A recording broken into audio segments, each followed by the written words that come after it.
Broadcasting from their world headquarters in Texas, it's the Arcade Repair Tips Live Show. The show that discusses arcade repair, restoration, news, and more. Now, here are your hosts, Tim and Jonathan. Hello and welcome to episode 25 of the Arcade Repair Tips Live Show for March 2019. My name is Jonathan Leung. I'm the producer, director, and editor of the Arcade Repair Tips video series. And joining me today, as always, is Mr. Arcade Repair Tips himself, Tim Peterson. Tim, how you doing? I'm doing good, John. Just, loving this Texas weather. You know, we have winter in the morning, spring in the afternoon, turns into summer mid-afternoon, and then goes to fall. That's right, exactly correct. Now it's very pleasant, right? Yeah, we're in the fall. You can actually be out there. So again. But we're glad that you guys could be here for us tonight, joining us for the live show. Of course, remember that you can interact with us during the show in the live chat. Tim, we have a couple of people who have already said hello. So that's good. We got some good guys in here. So thank all of y'all for joining us tonight. And remember that you can interact, like I said, with us during the show. Leave your comments, your questions, suggestions, or anything else that you have for us in the live show chat, and we will get to those as the show moves on. But before we move any further, Tim, obviously we got spring break coming up, so I know things are going to be pretty busy at Mr. Gaddy's coming up. So how are things going at the store right now? Everything's going pretty good. Kind of last time we talked, kind of found that groove, a little rhythm, kind of know what to expect. Super busy on the weekends and kind of slows down during the day, but I was just telling you earlier, we got in 31 boxes of toys about this size. So that's all for your redemption stuff, for the right? redemption area, so I didn't want to run out of anything. I've got triple ordered all my candies and Tootsie Rolls and all that stuff, so being the GM this year is a lot of stuff that I never had to deal with. Just fixing games was all I did. Now it's a lot more to it. Scheduling, making sure we have enough help and all that stuff, enough product to sell, but I think we're ready, so we'll find out next week whether we're ready or not. It's coming. It's already here. It's hard to believe. Right. So it may not be spring break where you are, and if you work, like I do for a private company, Tim, you don't get a spring break. Right. But, obviously a lot of people take off during that time, and it makes it very busy for family entertainment centers, Tim, Chuck E. Cheese, and other places that provide family entertainment. And so, a lot of place included. A lot of people think the busiest times in the summer. The summer's actually more steady. Spring is the busiest time of the year for us. Gotcha. In the FEC entertainment industry. Gotcha. So now one thing I do want to mention is Tim messaged me with something that we're only going to cover on the after show, okay? And even though it's somewhat arcade related, we are going to save this topic for the after show. So Tim, do you want to give a teaser as to what that was? Because I just got a text, and when I did, I was kind of shocked. But I think that it's something that a lot of people are going to enjoy, and it'll give them a little teaser for staying tuned to the after show. We're just going to say that we had a little turnover as natural, but especially in the game room. So we'll go into that as we get... So some turnover involving a game tech? Yeah, game tech. So we're gonna leave it at that and talk about how to... how about the one sure way to lose your job with Tim? Okay. So that'll be in the after show, guys. That'll be after the main show. So make sure you stay tuned for the after show right after this show. Right. And we'll talk a little bit more about that. But guys, we want to thank you again for watching. Tim, I'm going to go over to the live chat real quick. We see a hello from Brazil. That's Carperfield BR. Wow. So hello. Hello. So we also have YouTube Punk is here. He says hi. Hello. Then we have, let's see, Felice Insomnia Cody, I think is how that is. Okay. So he says hi. Let's see. Oh, we don't mention the cheese place anymore. Mr. Gaddy's only, Michael says. Okay. So hey, Michael. Now, Mr. Silverball Media looks like he has a little question here. He says, I have a high-pitch whine in my monitor, and it shuts down. Sounds like around the neck board, and hello from the Buckeye State. So there you go. So he's having a high-pitched whine from his monitor. Shuts down sound like around the neck board. He says, like where that sound is. Yeah, that's where you may be hearing the sound, but a lot of times it's your power supply section or your what we call the B+ voltage in your monitor. So a lot of those caps or whatever, they'll make a whiny pitch sound. It's a good indicator that your monitor's going out and needs to be rebuilt. Okay, so you're recommending maybe a cap kit specifically for the power supply section. And it probably, what's happening is probably comes on, stays on for a little while as the caps are heating up and everything. It's getting some leakage and you're hearing that. Then it goes into shutdown because it doesn't have enough voltage to continue on. It's probably a good time to maybe do a cap kit. May solve that though. Now we've especially also for a particular area. I was about to say, now we've also seen that with flybacks, but it doesn't sound like this is necessarily coming from the flyback area. And it could be. It definitely could be the flyback. Usually they will. It's more when I think of flyback. He's talking about a whine kind of sound. The best technicians, I tell them all the time, you learn that you're listening with your ears a lot and not just what you see, but I can tell the difference. A flyback usually has more of a hiss. And that's the one you got, it's kind of like I always think of a snake hissing. You don't mess with it. Right. You don't want to have your face down there when that flyback's hissing at you. But it can do a whine kind of sound too. So I guess it depends on how you determine your sound. But I would suspect that it's capacitor related. There you go. So let's see what else we got here. Let's see. Tim is wearing the shirt my wife got me last Christmas, YouTube says. So there you go. Got an Atari shirt there. And now one thing we should say is that, Tim, you celebrate a very special occasion like 5 days ago, right? Well, I don't know how special it is anymore. Did you lose count? Once you turn 29 20 times, we forget about it. So Tim's birthday was, of course, on March 2nd. And Tim, I have a very nice present here that we will present to you as a peace offering before the arcade debate. Oh. How about that? Okay. Just to make sure there are no hard feelings. You can remember that I got you a present, and we'll move on from there. How that sounds. So, but I do have a present for Tim. Well, that means your birthday's coming up. Yeah, that's right. I'm actually an April birthday, so it'll be coming up very soon.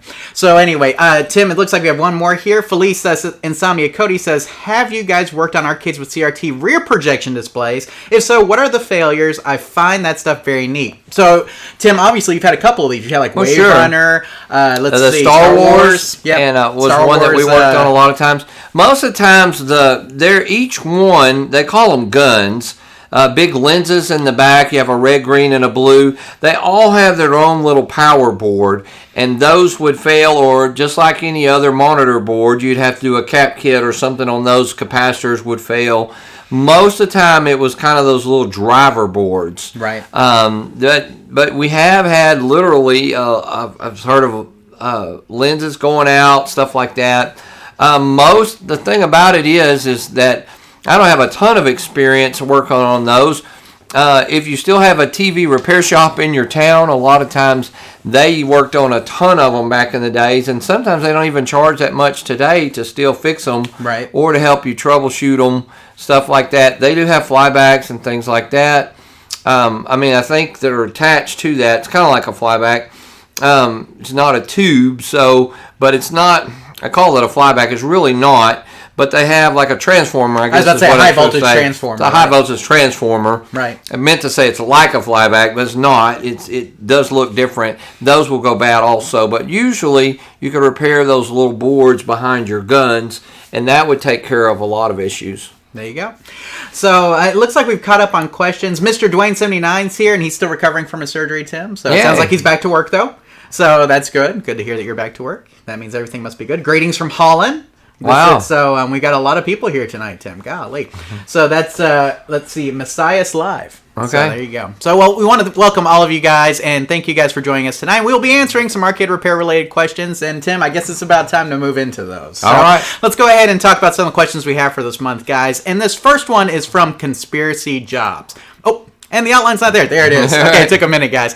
Conspiracy Jobs asked him, how can I get a cheap cocktail cabinet for my Midway Galaxian PCB board? Now, Tim, I assume that Conspiracy Jobs probably bought a Galaxian PCB at some point. Right. And thinking to himself, I'll buy a cabinet at some other point. But, Tim, I think the key word in this question is cheap. Right, yeah. So, how would you go about buying a cheap cocktail cabinet for a Midway Galaxian PCB? 10 years ago, this would have been a real easy question to answer. You just go to an auction, or you go to your local operator, you look on Craigslist, places like that, and that's all stuff you could do. The problem is these aren't showing up as often as they used to, but those are all routes you could try. Also, one of the things that we used to do when we first started collecting games is we made little business cards that said, I collect arcade games. Mm-hmm. And we would pass them out to friends and people would remember that. A lot of times we'd get a call, somebody'd say, oh, I know somebody that has a game or something.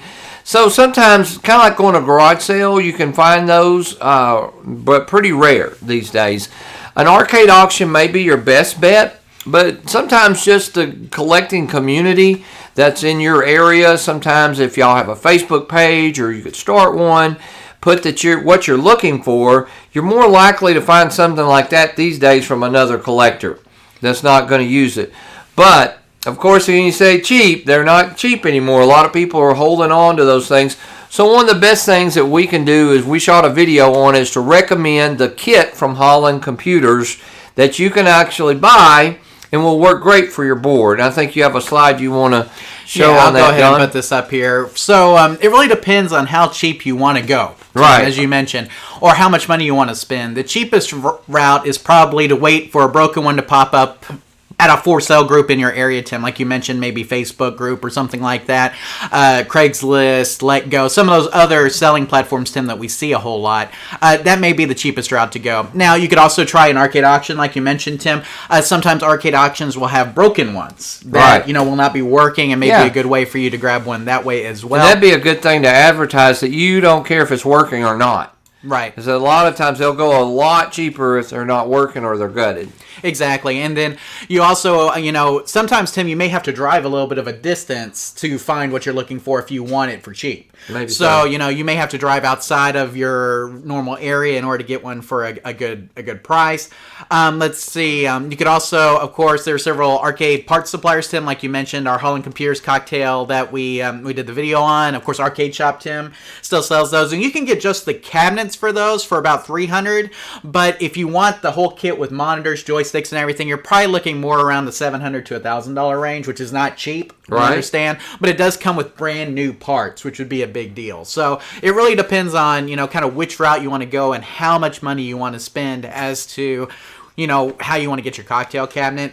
Edward says, go to Coin Op Warehouse on Facebook. That guy has a lot of them. So there's a lot of different places, operators, or retailers, Tim, that may have some in stock as well. Yeah, the problem is even getting one shipped could cost you several $100s. Exactly. So, those local places are really hard. That you kind of have to beat the bushes a little bit to find out. But like I said, by getting the word out, by posting and doing those things, sometimes those lead to good finds or good deals. Sounds good. So Conspiracy Jobs, hopefully they answered your question. Like we mentioned, maybe try some of the different marketplace websites and things in your area. Try arcade auctions, or just if you want to go the new route, Coin Op Warehouse, it sounds like, or Arcade Shop or Holland Computers would be a good place to get like a brand new cocktail cabinet that you could put the board in. Tim, I did link below to the Holland Computers cocktail if you want to go that route. So hopefully answers your question, and good luck finding a cabinet for your Galaxian PCB. And Tim, we have a couple other things here. Let's see. Danny says, what's up, guys? Good to see you. Good to see you too, Danny. Hey, Thanks Danny. for joining us again. Let's see what else we have here. Michael says, if your picture is fine, do you recommend replacing the Flyback just to be safe? No. No, don't replace it till it goes out, right? Yeah. I mean, it's not a bad idea to buy the part and keep it on stock. Especially with them. Like a common monitor or something, because they're kind of getting rare. But, I always like the general consensus. If it's not broke, don't fix it or quit fixing it. Right. If it's good enough, at some point, and Michael's probably one of those guys. He likes his stuff just real pristine, and there's nothing wrong with that. But, I think that you can get a little overboard, and that may be money you need to spend somewhere else. So I would definitely just wait till it breaks, or, you may enjoy 20 more years out of it. Right. I've seen them, some of them are still firing up today. We have for their originals, and others, we replaced, and they went out 2 years later, brand new part. Sure. So most of the time, if it's not broke, just leave it alone. So, and I was going to say, I don't think it's a bad idea to go ahead and buy one if you're worried about it going out. Right. Because sometimes, as this stuff has gotten older, Tim, it's been harder and harder to find flybacks, compatible flybacks for your stuff. So if you see one and you'd like to buy it, I mean, that's not a bad deal, Tim. They typically range in price from $30 to $50, depending on the flyback that you're looking for. So it's not like they're super expensive for you to keep the extra part on hand. And if it gives you peace of mind knowing that if it goes out, you can replace it quickly, I think that's worth it. Yeah, I think having the part on hand is nice. I've ran into that before working for Chuck E. Cheese and stuff. You always had this fear of, I'm going to walk in one day and it's going to be down. So maybe if I replace it, but that doesn't necessarily, even some of the newer parts can go out before an old Oh, I think it's true. I don't think they quite make some things like they used to. Right. And so as long as it's working, best is to leave it alone. There you go. Sounds good. So, Michael, hopefully answered your question. May be worth keeping one as a backup in case it does go out. But as far as replacing it when it's working, probably best to leave it alone and just let it work, right, Tim? Yeah. Yeah. If it ain't broke, don't fix it, Right. like you mentioned. If it's not broke, leave it alone. Quit fixing it. Yeah, quit fixing it. There you go. So, hopefully answers your question. And remember, guys, we're continuing to take questions in the live chat, too. So, feel free to ask your questions there as we continue along. Okay, Tim, let's see what we got here next. Looks like this next question is from Ryan. And Ryan writes, "Hello, I am considering purchasing a pre-owned Golden Tee 2005, and I'm told the only issue is that the screen is slightly faded. The seller indicates this can be lightened on the motherboard. I don't understand. Is this anything to be concerned about or a major repair? Thanks, Ryan." So, Tim, we have a guy with a Golden Tee 2005 that Ryan is looking at this cabinet, and it says he's saying the screen is slightly faded. Not really sure what that means, like what the terminology is there, but the seller says that can be lightened on the motherboard. Right. Okay, lightened on the motherboard. Right. That's kind of a funny term to say. Yeah. But, my fear, here's my deal, guys. Anytime somebody says, oh, it's a real easy fix, then why didn't he do it? Exactly. Why didn't he fix it? Why didn't he? If it can be so easily lightened, then do it and show me a picture of it working like I want it to. The problem is that it could be just an adjustment that's probably on your neck board or part of your monitor chassis. Sometimes there are some things in a motherboard, like you can go into the settings and turn up some stuff, maybe in the test or the menu or something. And depending on the version of Golden Tee, it may be the case. That may be what he's talking about. You could go into the settings. The problem is, if it's that easy, why didn't he do it? Sure. Or, so what's more than likely is he's already tried that and it didn't work. He's just trying to sell you the game. So I would take that into consideration when offering a price. I would not give him a full price for something that would look great, knowing that you're going to have to work on it. Now, the good news is it's probably not a hard fix. Maybe a cap kit or something like that could be done, or a tube rejuvenation, or it could be something simple like just maybe he didn't really know how to adjust it. He was just selling the game. He didn't really know what to do, or he tried and got shocked or something, doesn't want to try again. So the main thing is, it's up to you. Just bid accordingly. It's kind of like when you see, there's a reason when you go, it's kind of like going to an auction, guys, and you buy a game. Always remember there's 3 games at auction.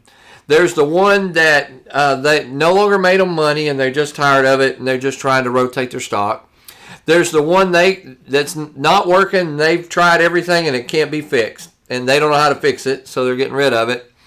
Or they're just totally getting rid of, they're just trying to get rid of it so they can buy something else. Now, it's kind of thrown together, too. Yeah, just kind of like thrown together. Yeah, the Frankenstein one that they just wanted to throw up and hoping and praying it comes on so that you'll bid and they'll move on. Exactly. So be careful anytime you're buying a game. If in somebody telling you, well, it's just an easy fix, well, then fix it, or show me is what I would say. Show me how to, it's lighting on the motherboard. Well, you teach me how to do that then. And we'll both be better off, or I'll bid, or I'll pay a certain amount if you can come through with that. But most game boards, most stuff is lightened on the monitor itself or the chassis, especially on a tube TV type. And Tim, we should say Michael asked, were Golden Tee 05 CRT or LCD? The majority of ones we've seen were CRT. CRT, yes. Still. Right. Still CRT at this point. They really didn't cross over into LCD until like 2010, I think. It was in 2009, 2010-ish, and even then some of those I think were still CRT up until that point. So, but 2009, 2010, it looks, I think, is when we start getting into the LCD realm of Golden Tees. But pretty much everything up to that point is CRT still. Yeah, and he doesn't really talk numbers. He doesn't say he wants 500 or he wants 700. I would say, though, whatever price he's offering you, it's probably worth about $100 less if that monitor is not an easy adjustment, just because you're going to have to spend that or the time to fix it. And let's talk about this here, Tim. What I have up here on the slide is that we don't really know what a faded screen is. Right. Okay, because we don't know. I mean, so it makes Could it just hard. be dirt. Exactly. It makes it hard to troubleshoot. A faded screen could be anything, Tim, from just the monitor needing to be adjusted, right, or that the tube itself is bad. Right. You know, I mean, we could have any extreme in between. And so it makes it difficult to say, is this going to be a major repair? Well, we don't know. Right. That's why I said if he's saying it's something simple that can be adjusted on the motherboard, well, then show me and do it. If it's something simple, he would have already done it to sell it. Exactly. So if you end up buying the game, though, here, Ryan, we would start off by trying to adjust it. Obviously, Tim, that's probably the first step to see if we can make the picture better. If the adjustments did not leave us with the picture we liked, if we just couldn't get it adjusted properly, then we'd move on to our other things, maybe installing a cap kit, rejuvenating the tube, Tim, those kind of things to see if we could get the picture better. So, I mean, adjusting the monitor is definitely the first place we go with this, Ryan. Then from there, you can decide, like I said, if you can make the picture better. And Tim, in a lot of cases, adjusting the monitor will make a huge difference, especially on games like Golden Tee that get banged around a lot. The adjustments tend to come out of alignment much easier than on some other games that don't get banged around quite as much. Right. And what I mean by banged, of course, is that people just hitting that trackball over and over again. Golden Tee cabinets get a lot of movement. I wouldn't say quite as much as a pinball machine, but still, for an arcade game, they get quite a lot of movement. And so a lot of times, potentiometers and things in those cabinets tend to give a little bit more than they would in other games. And so, I mean, like I said, adjusting in a lot of cases will help, but you may have to move on to a more advanced repair if that doesn't help you. Does that sound good? Yep. Okay, Ryan, so hopefully it answers your question, and let us know what you decide to do. If you end up buying it, let us know, and what you did, if you did fix it, or if you need help fixing it, and we'll continue to give you some more assistance. So, now, Tim, we had a lot of questions while we were answering that one question, so we'll kind of go through some of these real quick.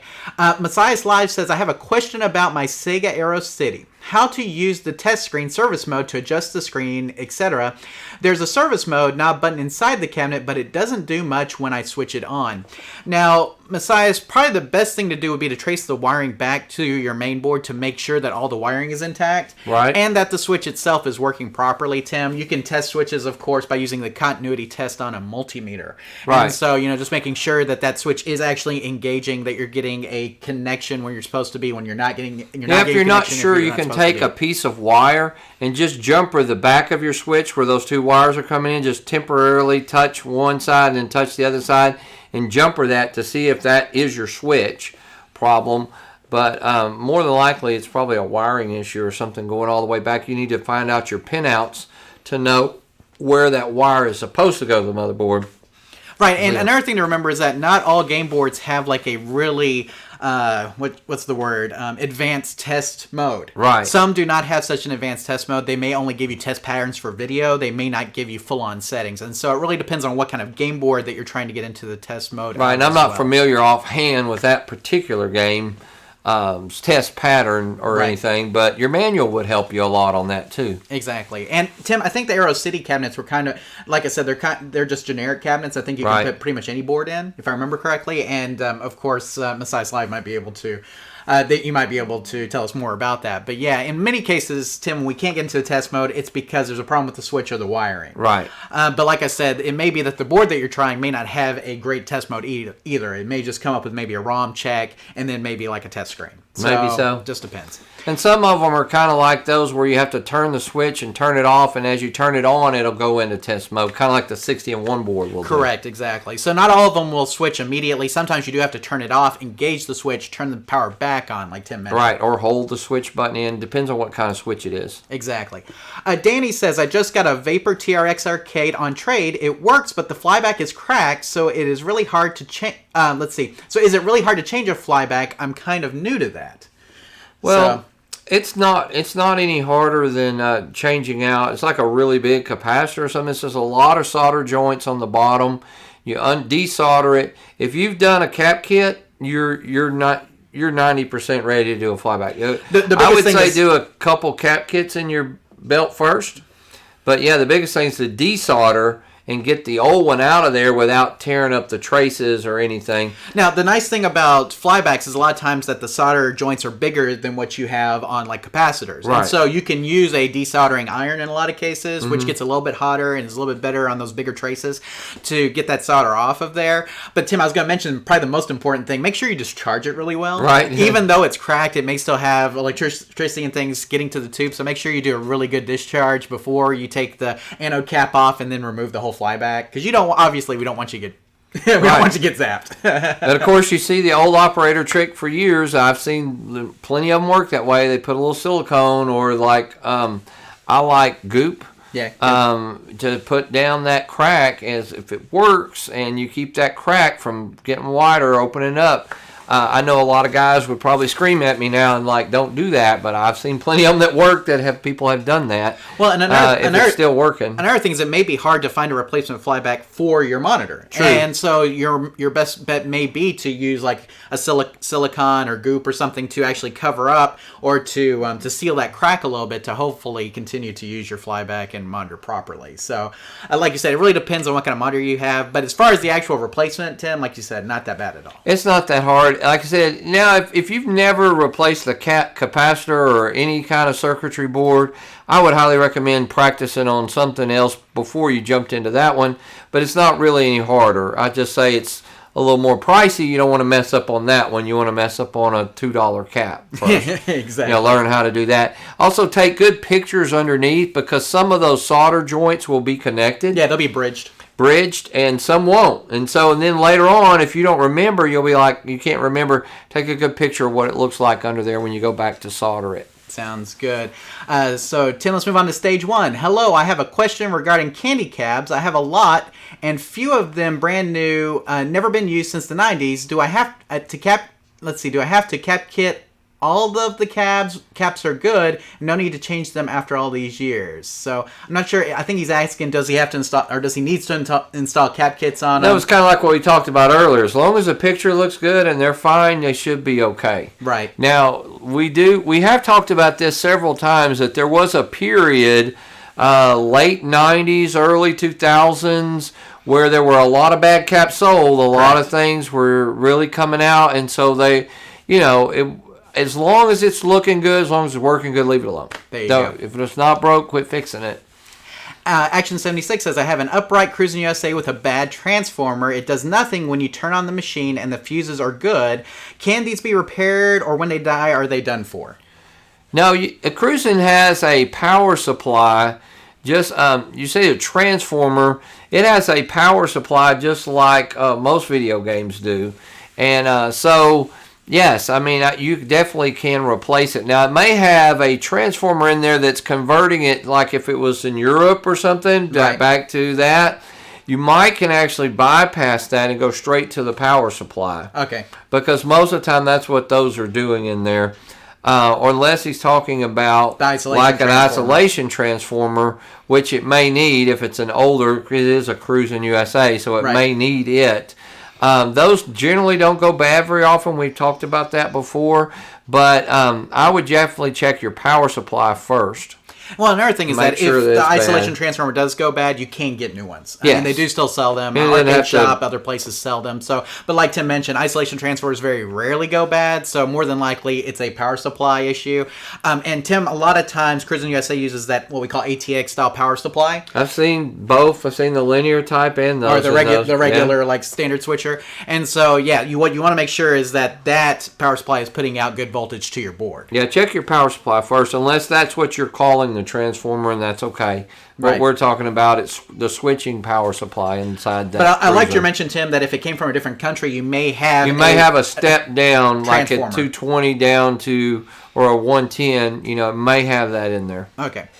So there we go. Let's see what else is here. Mr. Dwayne, okay, I've got a question. There's a Gauntlet Legends arcade about 2 hours away from me, but it doesn't have a monitor or board. He says it's a 9 out of 10. Would it be worth getting for $380? Now, first thing off, Mr. Dwayne, I know you've had some back issues, and that cabinet is freaking heavy. Yeah, it is. So, I mean, it is very heavy cabinet, so make sure you're prepared to move that thing. But for $380, Tim, and you're not getting a board, you're not getting a monitor... Yeah. I mean, that's the question only you can answer. What is it worth to you?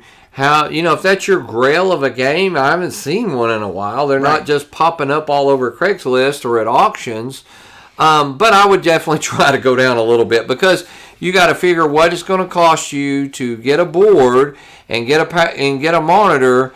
Then all of a sudden you're running up $1,000 or more. Is that game worth that much? So what would you pay for a complete working one? And I would back down from there. I would probably, personally, an empty cabinet with wiring and a power supply. I mean, it's really, I think although it is a classic kind of game and stuff, I think I'm probably around the 200, 150 range. Now, he said it's a Gauntlet Legends, which is, like I said, which is a little bit newer than like the standard Gauntlet that you're thinking. I think that's what it said. Okay, yeah. Gauntlet Legends. So it's more 90s. Still, you don't see them. They're getting more rare. Yeah. I would call it almost a classic these days. So he says, what size monitor is in it? I've been seeing it has a hard drive with it. Yes, it does have a hard drive. The size monitor in it, Tim, I believe is a 27. Probably a 25 or 27. I think it's a 27. Because it's a 4-player cabinet. It's very big typically. And like I said, it's heavy as all get out. And you're probably you're going to probably have to put an LCD or something in there now. Right, you can always go LCD with it, which is an option for you.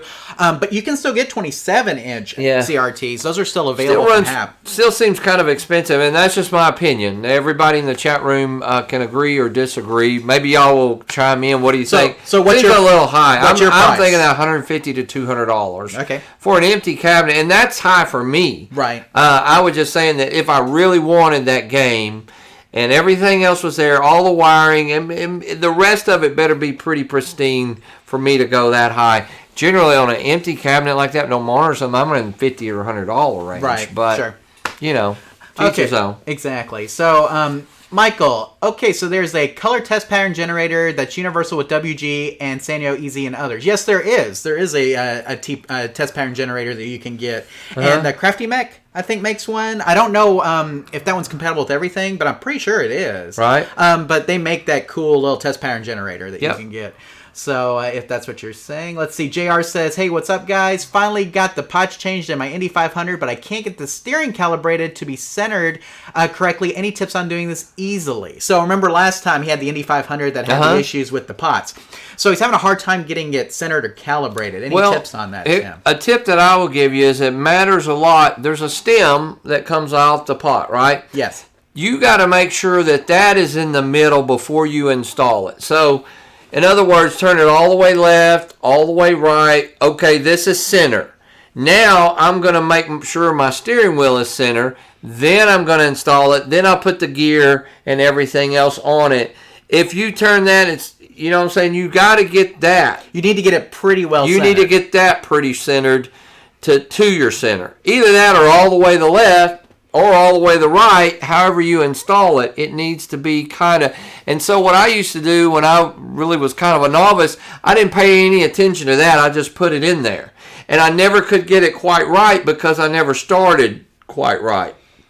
So remember, the computer doesn't know anything about your steering wheel, care less about that. What it cares about is that stem, which way is it. So getting it in the center, then installing the gear and everything else, and then putting your steering wheel on center sometimes will help you get it a little more centered. Gotcha. Maybe a tip. And he may have done that, but that's one thing that I highly would recommend. Sounds good. Let's see what else we have here. Delusional Arcades in the house, Tim. Yeah. So we want to welcome you always. Let's see. He's saying just popping in to say hi. Lots of chat going on and lots of good questions. So thank you guys for getting involved tonight. Absolutely. And we want to thank you too, Punk, for the donation. Well, thank you. For a little extra for your birthday. Oh, wow. Thank you. Oh, you didn't tell everybody what Arcade Repair Tips bought you for your birthday. No, we'll have to get into that maybe before I open it. I did get a present from Arcade Repair Tips, and it's very, very helpful. I've been using it. Oh, well, good. Well, we'll talk about that here in a little bit. Let's see. YouTube Punk says talk them down to 250 on the Gauntlet Legends. So again, guys. Yeah, I'm a little bit more in my comfort zone. Although that is a big cabinet, it's nice. It's just a cabinet, and there's so much money you're going to have to put in that to make it a complete game. So if you were to buy a I monitor, would definitely negotiate with it. arcade quality LCD would be about $400, Right. on the low end. Right. And how then- much is that board, and if you can even get it? Exactly. Getting the board may be a challenge. You'd have to look on eBay, Tim. I'm not sure what a Gauntlet Legends board goes for. I do know it's a hard drive based board, which may make it a little bit more pricey than what we see with other boards. And so, it really depends. But 250 is probably a closer I like the price. question, though. Don't be afraid. I'm not knocking you for asking, because this is how you get how you get our opinion, because we've been there. I've gotten burned so many times, really wanting something, probably overpaying it. How many other buyers does he have lined up for that thing? Sure. Probably not very many. So know that, be always willing to walk away from a deal, or not being so sold on it. But there's also other ways to negotiate. You have something else to trade, or what does he really need? Right. Maybe he would trade it for a monitor or something that, So anyway, I would just negotiate on. This seems a little high to me. Just an opinion. Yeah, I agree. And But Tim, it only matters to you. exactly. Now, what we like to do, Tim, is I would take, okay, what is the premium price for that game? Right. And then let's subtract all of the parts that's going to take me to get it to that. So if $1,200 is what a Gauntlet Legends goes for, fully restored, Right. minus $400 for a monitor, minus Minus $350 for for a a board board. or whatever, and then see where you're at after you take out all Yeah, that minus stuff. the labor it's going to take to put that in there. And if it's missing a And power supply, all minus it- the power yeah. supply, minus anything else that's going to take. Yep. So joysticks, buttons, it just depends. But I mean, Right. I don't know what a fully restored Gauntlet Legends would go for. I don't either. But that may be a good way to go about it, is say, okay, if it's $1,000 for a fully restored one, let's subtract out all the stuff that this one's Right, missing. you can't put $1,400 into a game that's only worth $1,000 fully working. Exactly. Well, I mean, you can if you plan on keeping it forever. And I have. Right, exactly. And I've done it. And that's another thing you have to ask yourself, am I going to keep it for a while? Like I said, there are games that are just your grail, that you just... And you know what? If it's in pristine, where are you going to find a pristine cabinet too? So I can pull either way. But you know what? Income tax time just come, and maybe you just got a little extra cash. You're just not going to run across them every day. Now, this Galaga behind me was a fully restored cabinet. Pretty much when I bought it, I paid $300 for it. You remember that? Yeah. And I mean, it looked great. Right. The coin door needs some work, but I mean, all the rest of it looked really good when I bought it. But here's the deal: I had a Galaga with a terrible cabinet. Right. So my whole plan was to put the two together. Right. And that's kind of what we did. So you got a Galaga for $300. So that's something else to consider. Because maybe even at the time I'm like, you're paying too much on just a cabinet. But at the same time, to you, it was worth that because you knew later that day you could have a working Galaga. Exactly. So, that's something else to consider. I'm probably going on a little bit too much about that one. But I like those type questions because they're challenging me. It depends on what is it worth to you. That's all that really matters. And who cares? If you got the money and that's what you want, you get it, Mm-hmm. It just become worth $375 if that's what you think it's worth. There you go. Let's see what else we have here. Geek Light says, any tips for converting a Hyper Neo Geo 64 driver from CRT to LCD? Hyper Neo Geo 64, Tim, if I remember correctly, is a medium res system. Okay. And so you'll just need to make sure that the converter board that you purchase has support for medium res to VGA if you're going to go that route. Now, Tim, again, there's a lot of arcade quality LCDs that support 25 kilohertz, right. 15 kilohertz, so that would just automatically plug into. And so, I mean, your best bet is probably to find a monitor that supports 25 kilohertz natively. And again, this is me off the top of my head saying that it's medium res. Mm-hmm. I'm not for sure. You'll have to double check, but I think it is a medium res system. And if that's the case, you will have to find a monitor that supports that. But other than that, I mean, it should be no different than doing any other arcade monitor conversion, CRT to LCD. Let's see. Michael says, what size LCD would you recommend to replace a 24-inch horizontal in a midway cabinet? You don't have many choices. If you can find a 23-inch, those are great. They're pretty rare.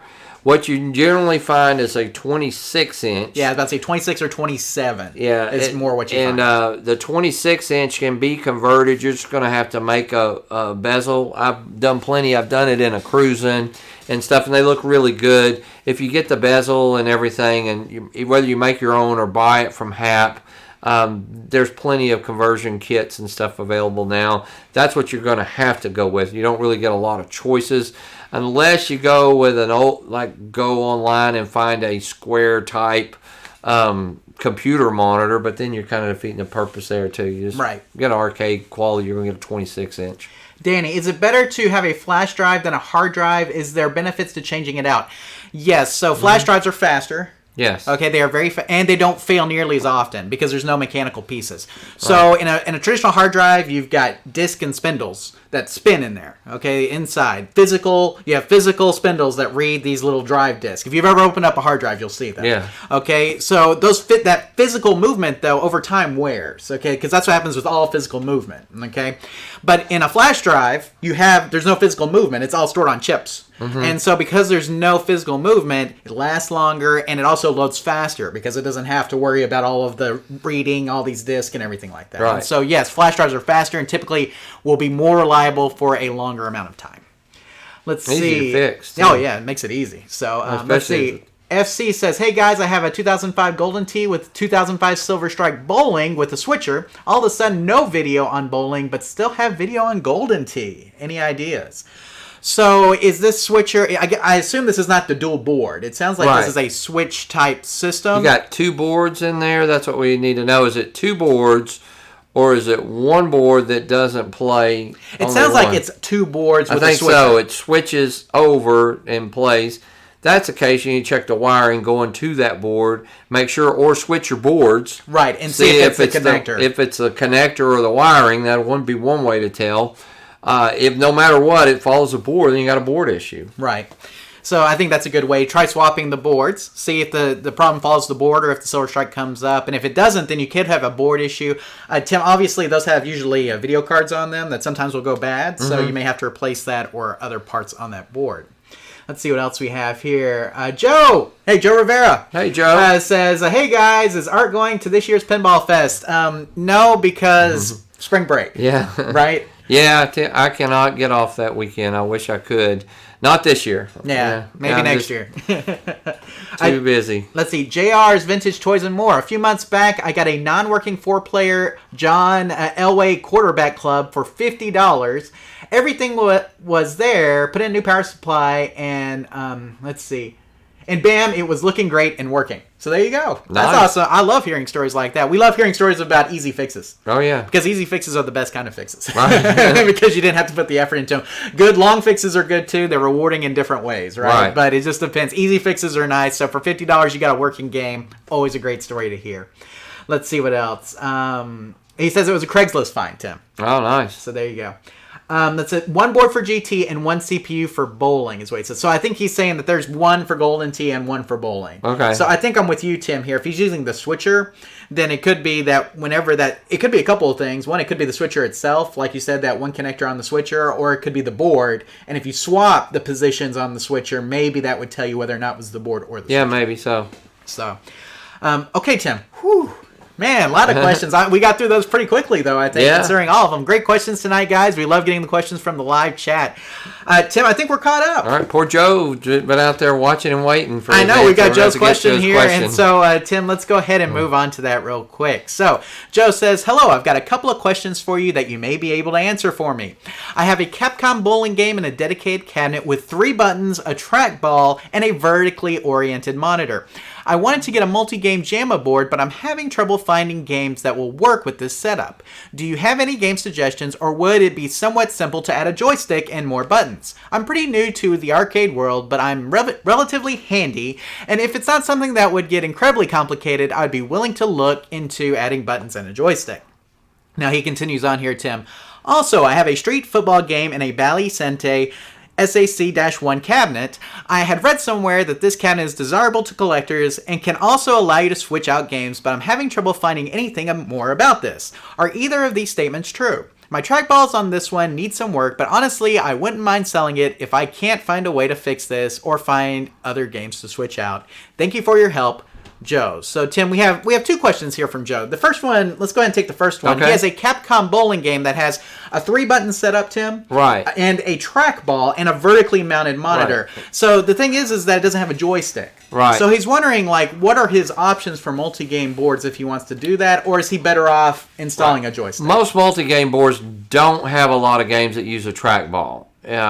Just a few. And so The best bet I can think of like Centipede, Millipede. Yeah, let's see what else we got like there. Crystal Castles or something. But that's horizontal. It's not on the 60 one, is it? Right, that's a horizontal game anyway. So yeah, there's not a whole lot of vertically oriented trackball type. So the best bet would be, if you got room, is to go ahead and add a joystick. I don't know you need more buttons because you've got 3, which most 60 ones would play. Most games just need I was about to say, vertically oriented games typically don't use more than 3. Right. So you'd be okay by just adding a joystick, and the way you would do that was you'd have to make a hole that the joystick itself could come up through, and you have to have some holes for it to screw or mount into, just like any other joystick.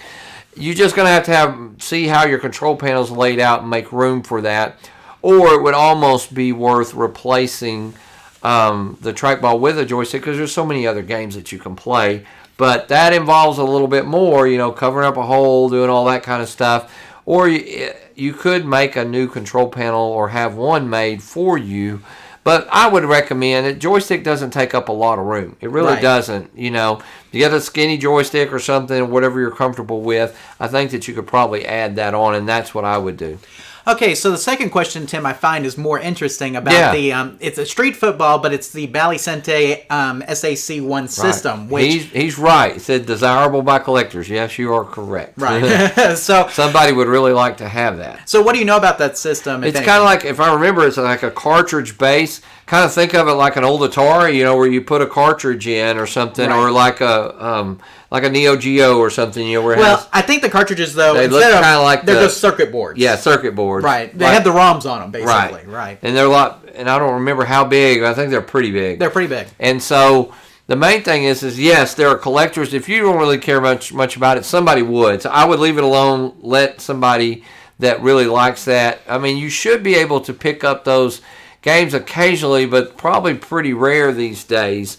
It's not anything you couldn't play on MAME or something, just if you just really wanted to, and probably wouldn't know the difference. I think what it really comes down to, though, Tim, is that it's rare, and the people who remember those games remember them fondly. Right. So when you have something that's rare, and then you have people who really like those games, even though you didn't see a lot of them, I think that's what really lends to the rarity and desirability by collectors. And it doesn't sound that it means a lot to him, so here's my deal. Find out what does mean a lot to you. What would you like to have? Maybe a Gauntlet Legends fully working? There you go. Or a Centipede or a Galaga or a Miss Pac-Man, and offer it up for trade. Somebody would probably love to have that really likes that system or has the other cartridges for it that could make that work. Now, I did do some research, Tim, and I found that those cartridges are basically, like we said, just ROMs. I haven't seen one in so long, it's almost hard to remember. So it's basically just a ROM board. There are a lot of forms where people kind of like the Play Choice 10 boards, but they're a lot bigger. But they're bigger. I remember them being like a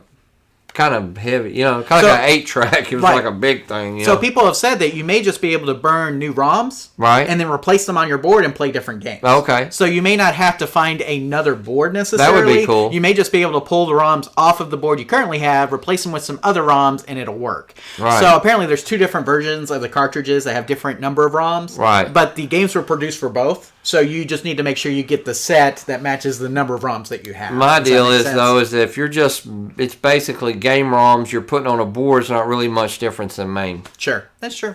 But I will say that Richie Knuckles has shown his before. Okay. You guys are familiar with him, and he's got it all set up. He's got several cartridges. Yes, some people really want that game, so I would, that's my best advice is put it out there if it doesn't mean a lot to you, or be prepared to really go in the long haul with it. There you go. So, Tim, I'm going to put this up here real quick. You see, I hit the wrong button. You see? It's blank. Okay, here we go. On the Capcom Bowling, the list of games that support a trackball and a vertically oriented monitor is pretty limited. Your best bet is to install Joystick, like Tim mentioned, on your control panel, which would make your cabinet perfect for a multi-game board like the 60-in-1 or the 412-in-1, Tim. We see that a lot, right? So, yeah. But that's really good stuff. On the Street Football, the Bally Sente SAC1 system is a cartridge-based system and is desirable by collectors mainly for its rarity. Finding other cartridges can be a challenge, but we believe that you can change the game on some cartridges just by replacing the ROM chips, like you mentioned, Tim. So, or like I mentioned earlier. Now, Tim, and it also gave me a opportunity to put this wonderful Bally Sente SAC1 up here. Chicken Shift. Chicken shift. Shift. Yeah. Chicken shift. Yeah. Which is one that Richie Knuckles likes to say a lot. Chicken shift. Yeah. So make sure you get Make it sure in the there F properly. in there, okay. Yeah, that's right. Shift. Okay. So there you go. Yeah, make sure you get the F in there. Otherwise, you may be slipping into another word that we won't discuss here. Okay. So, because we're kid friendly, Right. But Chicken Shift apparently is a very desirable game by collectors too, which is also part of the Bally Sente SAC1 system. All So right. that's what I wanted to say. So there's a probability that you could convert, like I said, the street football to that. So, Okay. and Tim, we've played these cabinets before. I don't know if we've ever owned one, but you remember the mini golf that we played at Certified Game Room Expo a couple of years back? That mini golf was a Bally Sente SAC1 system. So, I mean, just to give you an idea. I've seen them. It's just We've been seen them a lot, but I long don't time think ago. we've ever owned one. Nope. So it's not been one that's been in our personal collections, but it is something that we've seen before and are familiar with somewhat. So, Right. but like Tim mentioned, if it's not for you, maybe best to find a collector that it is for, and then swap it out for something you are looking for. So. Well, man, Tim, the chat got quiet. Yeah. It's like all of a sudden, it's like crickets. We went from like yelling to crickets. I'm telling you, they're all emailing this guy trying to find that Bally game. They're all trying to get that Yeah. that street football all of a sudden, right? Like, where is this Joe guy? We need to figure out where he's at, maybe.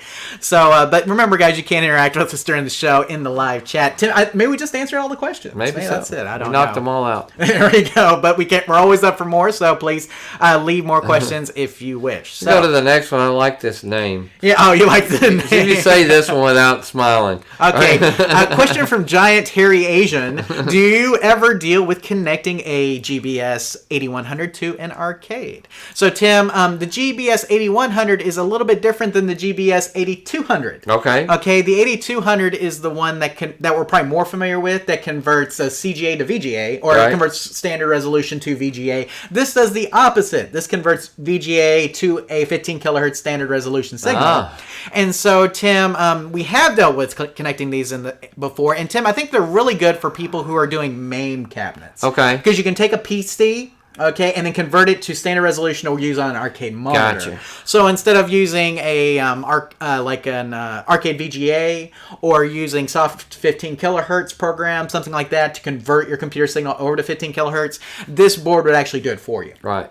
The hardest part's you're going to have to make sure you wire up the monitor wires correctly. Correct. And most part suppliers would make a harness or something, right, for that? Should come with a harness. If it Should. doesn't, make sure you contact your supplier. It should come with a harness that plugs directly into the 8100. Right. And then from there, you'll need to splice in your existing arcade monitor wiring into that connector. Okay, and so that's really the trickiest part, is taking the connector that's right now in your cabinet that's hooked up to your arcade monitor. You'll need to cut that off of the harness that's in your game and then splice it into the wires on the 8100 output. So Okay. the 8100 output to the arcade monitor chassis input is what you want to do. So the hardest part is making sure that you get the colors, the sinks, and the grounds all to match.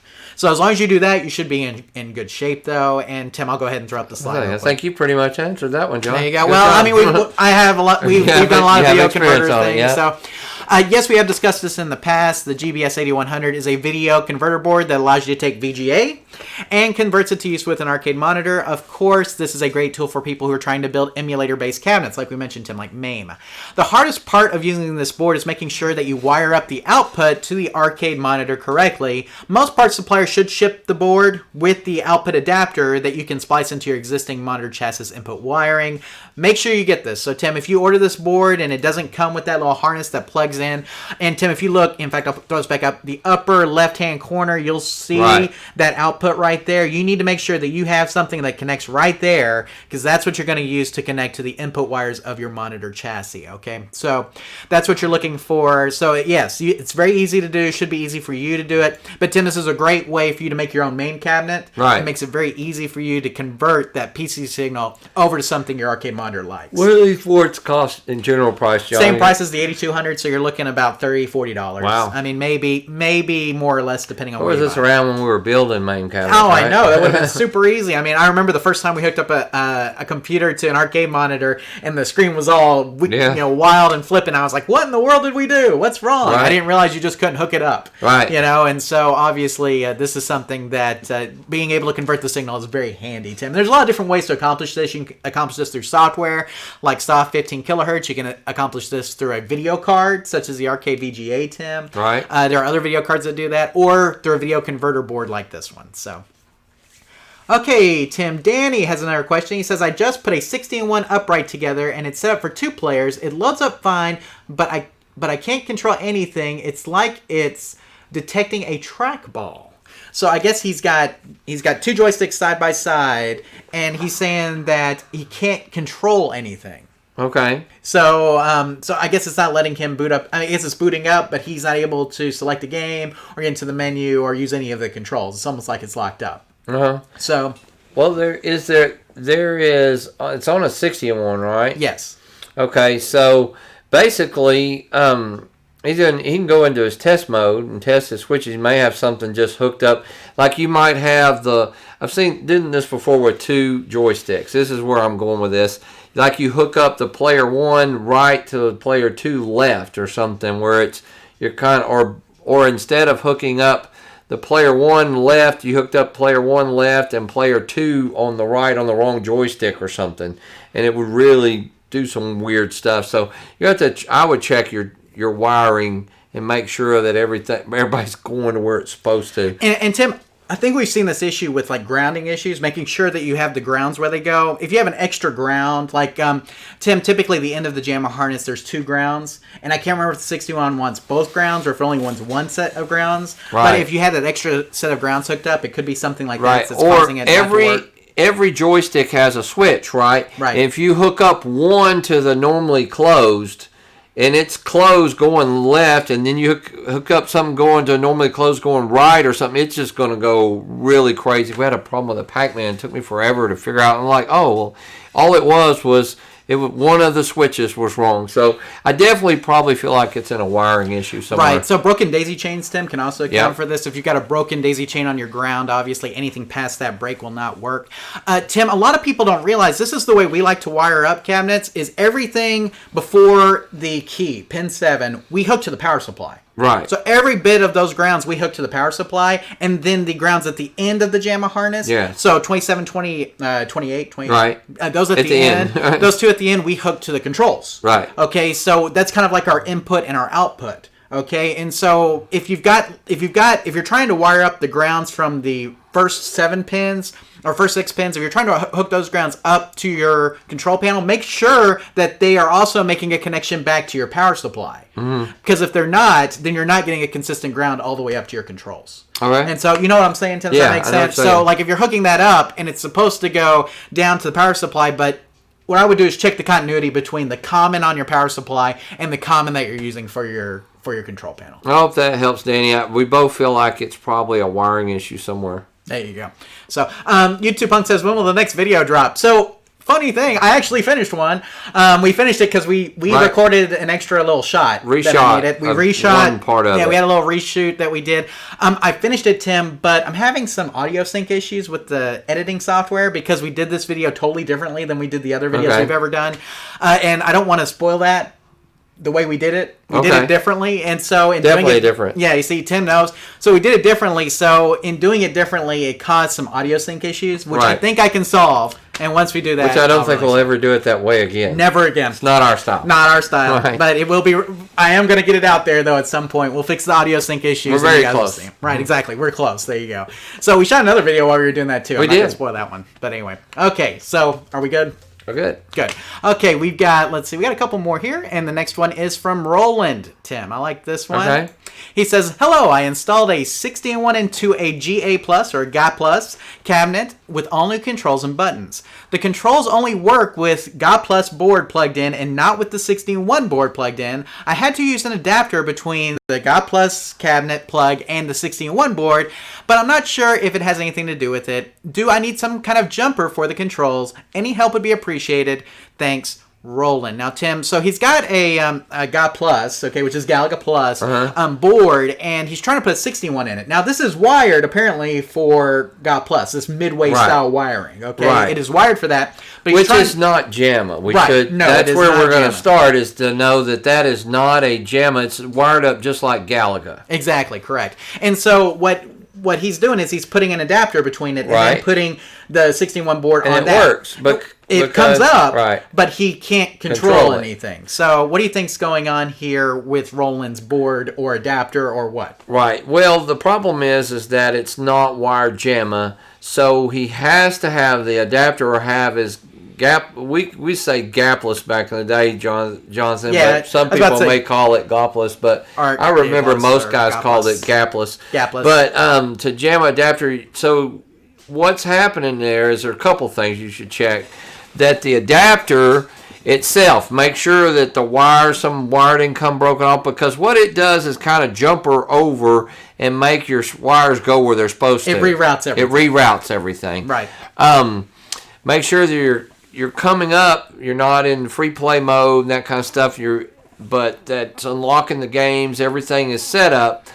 But something is in that adapter, and really, I would start, you're just going to have to use continuity check. You're going to have to go, and is the player 2 start JAMA or player 1 buttons left, right, down, are they all what you're going to have to look at? What is the gapless, what is its wiring, and check it over there to where JAMA is and make sure that you got good continuity. So there's some kind of problem with it. It's like kind of the same problem that Danny was having with the controls not working. Yeah, which in is a way. interesting. It may be a bad print of boards. Who knows? Or it could be not even totally related, and it could be on his end where his wiring is hooked up wrong again. Sure. So that's a couple things that I would check. I would pin out and check all those boards. In other words, here's JAMA player 1, gapless 1 up, player 1 up, player 1 down, and then I would check the JAMA side and say this is 1 up and down, and we have continuity. Is everything fine? We're not getting cross-wired. I'm not getting up and down or something like that. Now, and I also want to mention too, Tim, that you may make sure that if it's not on free play, that you set it on free play, because you may need to coin it up first. Right. And so that's another thing, because if you don't coin it up, it's not going to let you select a game. So, Correct. and it'll tell you if it's on free play or not. So That's a good idea, yeah. But anyway, let's throw this up here real quick, Tim. From your description, it sounds like there could be an issue with the God Plus 2 JAMA adapter that you're using with the cabinet. With that said, there are a couple of things you should check before suspecting the adapter itself. Make sure that you're coining up the 61 board if it's not on free play, and that you're pressing the 1-player start or 2-player start button to unlock the select screen. You will then need to press one of the buttons second time to select a desired game. If those steps do not allow you to play the game, then it could indeed be a problem with the adapter. Or Tim, you mentioned the wiring, either one of those. That's probably the wire. Those adapters are pretty simple. Right, but you may contact the supplier of your adapter board too and let them know that you're having a problem with it, just to see if they have any suggestions for you. So, I mean, and Tim, I threw the Mike's Arcade one up there. Yeah. Mike's Arcade has one, and that may have been where you got it rolling. We don't know. You didn't mention that. But Mike's Arcade can be very helpful with that stuff if you are having problems. So, Agreed. Hopefully answered your question, and good luck getting that 16-1 board to run in your God Plus cabinet. Or GAP Plus, or whatever. So, there you go. Okay. We're going to have the arcade debate session. Is it gapless or gapless? There you go. So, either way. But is it chassis or chassis? Right. So there you go.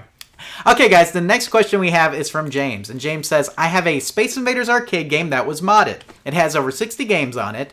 We cannot leave it turned on when we are not using it. It will shut itself off, which makes it almost impossible to start.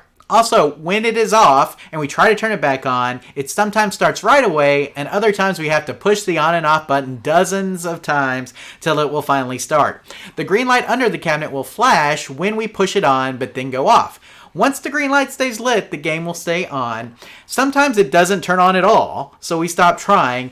Try it again later and it will start up. Any ideas of what's wrong? So, Tim, we have a Space Invaders that's obviously been modded, but it's had a 16-1 board installed. Right. The problem is they're having problems turning it on consistently. Right. This is a classic power supply issue. Sure. Sounds like. Right. That's what it sounds like. And so power supply is probably starting to fail, and that would be a good time to check the wiring, all that kind of good stuff. But more than likely, their power supply, anytime you're having to turn it off and on, you kind of give it a boost sometimes, it'll come on. It's weird, though. He says it's like as long as they're playing it, it works. they quit and let it go into track modes and stuff. After a while, just shut off. It will shut off. And that could be the power supply failing as well. I believe after a while. So yeah, Tim, I think this is a classic example. I think of so. a bad power supply. So that's why I could say that. Yes. Let's go ahead and throw this up. Based on your description, sounds like a pretty clear-cut power supply issue. We're not sure about the green light, Tim, but it could be that green light is the indicator that's running on the power supply. Right. That's letting you know. Now, we would recommend checking the AC voltage coming in from the wall plug to make sure you're getting voltage all the way to the switching power supply. If not, it's possible you have an issue with your power switch, an interlock switch, or another break in the line, okay? Mm-hmm. But if the switching power supply is getting good AC voltage and it isn't coming on, then that's probably And you may just need to tweak the power supply a little bit and turn up the voltage. It could be something to do with, but it sounds like it's failing. Right. And so that's where we kind of recommended that you replace it. Absolutely. And they're not very expensive, Tim. You can get a good switching power supply for $35, $40 ship, something like that. I mean, they're not very expensive, so it's not a bad repair. And if your power supply is using the standard fork terminals, Tim, then it's very easy to switch out. Or if it's using the Molex connector as well, Tim, either way, it's a pretty easy fix. Right. So, James, hopefully that answers your question. Good luck getting your Space Invaders working 100%. Okay, I think the chat room's tired. Yeah. Is it late? It's 6:41. It's pretty late. It's kind of late. I don't know. Well, they're all intrigued, waiting to get to the after show and see what happens. Oh, they all want to know about what happened to your game tech. Yeah, they're wanting to get to that part, maybe. Oh, I got you. Okay, that makes total sense. They want us to get going. I don't know. Exactly. They're like, just move along. Just move along. I see how it is. Well, Tim, I think we only have one more question here, and it is from Ron. Okay, so let's go ahead and take Ron's question real quick. Hey guys, I have an Arkanoid machine that has developed a distorted image on the far right side. It basically looks like a wiggly, curvy image just on that side.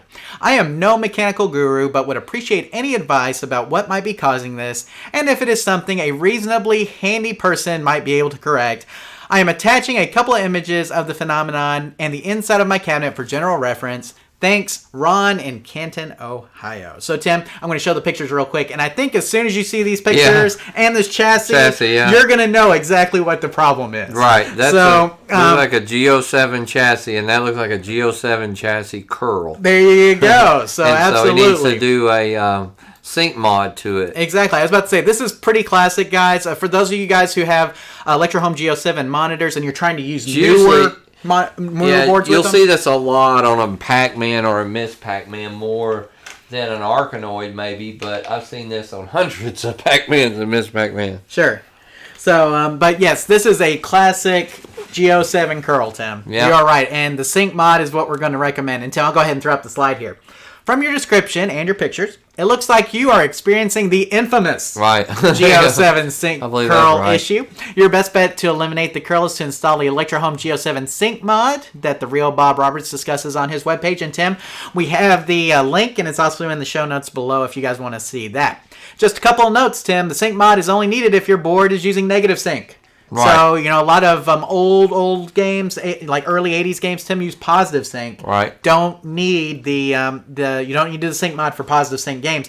But everything about after mid 80s, Tim, was all negative sync. Right, like JAMA boards. Exactly. JAMA boards, Arkanoid in this case, yes, all negative sync. Also, double check the values of the resistors in your sync circuit.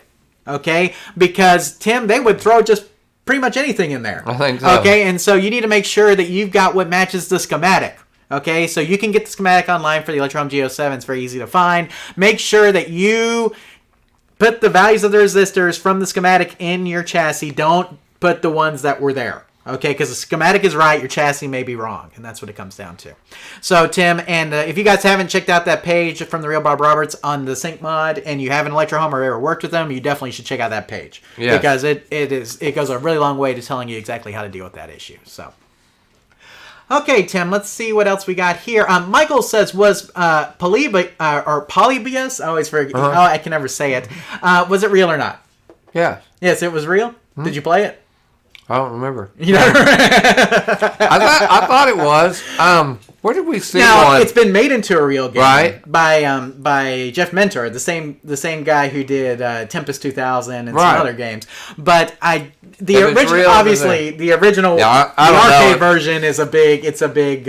What's the word? Honestly, I never saw it in an arcade back in the day, but that doesn't mean that it wasn't. Right. But very few games do I remember that weren't, because I was always interested in at least what kind but of. But it's kind of a tall tale, and there's got a lot of. I mean, obviously, I don't think it was. Yeah, I'm just kidding. I don't really know. Danny says, "Can I wire my marquee light directly to my power supply and monitor without hurting the power supply?" Yes. Yes, you can. If you just hook it directly to the AC wiring on the power supply, you can do that. We've seen that bunches of times, Tim. A lot of times we'll take the fork terminals from one side, and those will go out to, or those will come in from the wall, and then we'll take fork terms out to the other side, and those will go up to the marquee light. Yep. So we see that a lot. Let's see. Cephas Heroes says, I have a Tato Trimline Space Invaders that blows the power fuse whenever it is switched on. Is it worth rebuilding the power supply, or can it be converted to a switching power supply? Both. It is worth rebuilding the power supply if you want to go that route, but it can also be converted to a switching power supply. And I think, does Arcade Shop sell the switcher for that? They may have a kit for that. So Arcade Shop does have some kits for switching power supplies over to different cabinet wiring, and they may have one for Space Invaders. Check arcadeshop.com to see if they do. But it is also worth rebuilding the power supply. Tim, I know in the past we've said, just put a switcher in there. Right. But we are fans of maintaining the original hardware whenever possible. So if your board's in pretty good shape and it wouldn't take much to get it working, it may be worth the rebuild instead. Yeah, they're not hard. It's kind of fun almost to rebuild one to see if you can fix it first. Absolutely. So let's see. And Danny says, for my 61 upright. That was the marquee light question was for that. Yeah, it's fine. YouTube Punk says, Belibius was an urban legend. Yeah, and that's what I believe. Really what it is. Yeah, exactly. So, and Catherine DeSpira wrote an article about it, and we'll be covering one of her articles here in a little bit, too. Okay. So there we go. So, a nice segue. Yeah. I love segues. So, Tim, it looks like I actually have the debate, or no, maybe the tech tip. It's the tech tip. Okay. So, it's your tech tip. Now, Tim, I mentioned this in passing the last time that we had a live show. Right. But I thought it'd be good for us to go over it again, because I think there's a lot of people who may not know about it. It's fairly new. I mean, basically, they just came out at the beginning of this year. And it's a common problem, especially of this generation that's now collecting games, and a lot of these CPS2 boards around. So we'll throw up the tech tip of the month. Here we go, Tim. It's all yours. All right. So a lot of people know about the CPS suicide batteries, and there's been a lot of fixes for that. It seems like this is what we highly recommend as now we might throw this out there. We have not actually tried this. No, plan on getting one. But we do plan on getting one, maybe shooting a video about it. The Undamned InfiniKey-CPS2 can bring your CPS2 systems back to life or grant them immortality. So I like that site, and there's the link to it. The InfiniKey is a crafty device that allows you to completely circumvent the suicide battery issue and keep your CPS2 boards alive for years of gaming bliss. It injects the appropriate description key for your board when the game is powered up. Installation requires only a few simple solder points, and where you solder based on what game it is, right? Exactly, correct. Price is $20. I mean, think about, you can't get much cheaper than that, and you can even get quantity discounts by buying more than one. So if you're into board repair and that kind of stuff, I think this would be something awesome to have and to do. Yeah, and the installation is pretty simple, Tim. You just place that on the board, and you'll see, let's go ahead and show it up here, where those the edges are, those match up with different spots on the board where you can put it. Right. So the two, if you look at the little, we'll call it the panhandle, because it's like Texas there. If you look at the little panhandle up there in the top left, you'll see those 4 solder points. So those match up to one connector on CPS2 boards, and then the ones that are kind of at the top right, those points match up with another connector. But that's how this thing gets power from the CPS2 board. Then at the very bottom, Tim, you'll see several solder points, and that's how you select which game you're going to use this on. I mean, it's a great idea and a great invention, and for $20, I think we need to get one and shoot a video. This would be one of those situations now. Now we'll go back to an earlier question.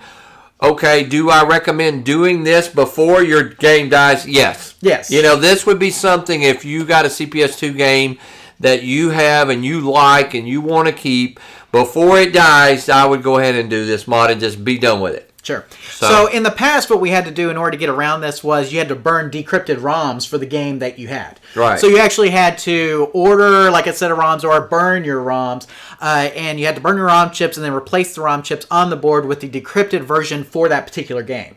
Right. This thing works with any CPS2 board and That's inserts the key that you need based on the solder points that you And even solder. before that, we had to hurry up and try to replace that battery real quick. Right, Remember exactly. that? So Was before the crazy. decryption key ROMs became available, you had to swap out the batteries, which is a very stressful kind of thing because you had to do it within about an hour's time. Right. From the time that you desoldered the battery to the time you started a new battery in place, you had about an hour before the battery would lose its the chip would lose its decryption key. Right. And so that was another thing. So this thing is like it solves the problem beautifully. It's better than the decrypted ROMs because it works for any CPS2 board. And Tim, you don't have to have a ROM burner to use it. Right. So I mean, I tell you, this is like the one and all solution. Undamned is the guy who came up with it. And Tim. I think It's what a beautiful. reasonable price. So yeah. why not just? It's almost worth having just to have one. Oh yeah. You just in case you run across a CPS2 game that's dead, and you can bid. Oh, I don't want to pay much for that game. Won't even come on. You're laughing because you know at home you got a $20 fix for it. Exactly. And like I said, in the past, Tim, what we would do is we would ship it off to like one of our friends who would install the Phoenix ROMs on it, Right. or we get the Phoenix ROMs from somebody who had a ROM burner. And I mean, that was fine, but it took forever. Right. This thing you can just have sitting around, and when your CPS2 board dies, boom, solder it in, you're good to go. Yep. So, I mean, no ROM burners needed, nothing else. So, Great. if you guys have a lot of CPS2 boards lying around, of course, Tim, a lot of great games on CPS2. Marvel vs. Capcom, Street Fighter Alpha 2, Street Fighter Alpha 3, Super Street Fighter 2. Let's see what else. Man, I mean, just tons of CPS2 games. Darkstalkers. Right. But there's so many great CPS2 games, and a lot of you guys have boards sitting around. This is Wasn't a there great a way to Ninja keep Turtle them. version of it? No. There was a lot of games. There are right? side-scroll beat 'em ups in there. Yeah. Alien vs. Predator would be Okay. one. I'm trying to think of what else. There's a lot of CPS2 games, guys, but this thing supposedly works for all of them. Nice. And you just have to solder the points. And there's a whole like a sheet, Tim, that has all the Yeah. games, all the different versions, and which points to We solder got to for get each one just to show how it works. That's cool. It's awesome. So again, the Undamned InfiniKey, Tim, we have a link to our ParadiseArcadeShop.com and where you can purchase it down below. Tim, they may be out of stock now, but we're hearing that more stock should be in shortly. Okay. So if you're looking to get some of these, highly recommended. Sound like a great thing. And Tim, I've seen people have said they've used them and they work great. So again, guys, just something new. It's kind of something new to bring those old CPS2 boards back to life. Now you know. So and knowing's half the battle. Right. But anyway, let's see, Danny. Let's answer some questions before we move on Okay. here. Danny says on the Vapor TRX, I got was having some control problems. It was telling me the battery needed to be replaced, so I replaced the 3-volt battery. Now my controls work. Should that battery have caused that to happen? Different boards are different ways. Right. So, I mean, it's possible that could cause that to happen. Like I said, it just depends on the board and how it's designed. So, Right. Well, what's happened is a lot of newer boards, or the batteries usually control some kind of memory or something. Sure. And so you might have to go back in and calibrate or tell it to do something after installing that. But yeah, it could have an effect on it. Absolutely. Let's see. Seahorses all night. Seahorses all night. Okay. Says, yo, finally catching the live show again. Love the show. Thank you so much. Thank you. So thanks for being here. So let's see what I got here. Okay, I might have to flip it real quick. Oh, okay, can't see Okay, that. can't see Okay, that. it's time for Tim's birthday present. look at it. It was so quick, you didn't see anything. I didn't. Happy birthday. All right. Okay, so for those who weren't here early in the show, Tim's birthday was March 2nd. So we want to wish Tim a very happy birthday. I called him on his birthday, but he was working. Yeah, as always. So It was a Saturday. It's hard yeah, to it take was a Saturday off. So, but I'm just now getting to give Tim his birthday present. So I make it easy, Yeah. It's not like TV show, like take off the top easy, but it's not bad. Well, the first is a really cool hat. So that's an Atari breakout hat, is Yeah, what they call that that is one. so cool. You can wear that. Oh, look at that, styling and profiling. There's the breakout boards on top, and anyway, just like the game Breakout. That's very cool. And goodness, looks like a couple T-shirts here. While you're Let's opening see. that, I'm going to get my water. It fell. All right. We got a T-shirt says, "Oh yeah, this is definitely me."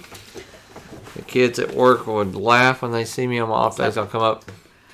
So can you name Back all those? in my day. Can you name all those things? Let's see. We got the Viewmaster. Viewmaster, You got a Sony Walkman. right? And then, of course, that is supposed to look like an Atari joystick. But copyright issues. I think. So that's what it's supposed to. But definitely a ViewMaster and the Sony Walkman, and I don't know what kind of joystick that is, but a game, kind of a single game, single button single joystick. bed, Exactly. Yeah, I think they were worried about that one. And then one more shirt. Somebody said flashlight. No flashlight this year because I got you the best flashlight for Christmas. That's right. I'm using that thing exactly. too. So there you go. All right. So it's a combination of our two favorites, Star Wars and video games. It has Darth Vader playing an arcade game. It looks like asteroids, and he says asteroids do not concern me. There we go.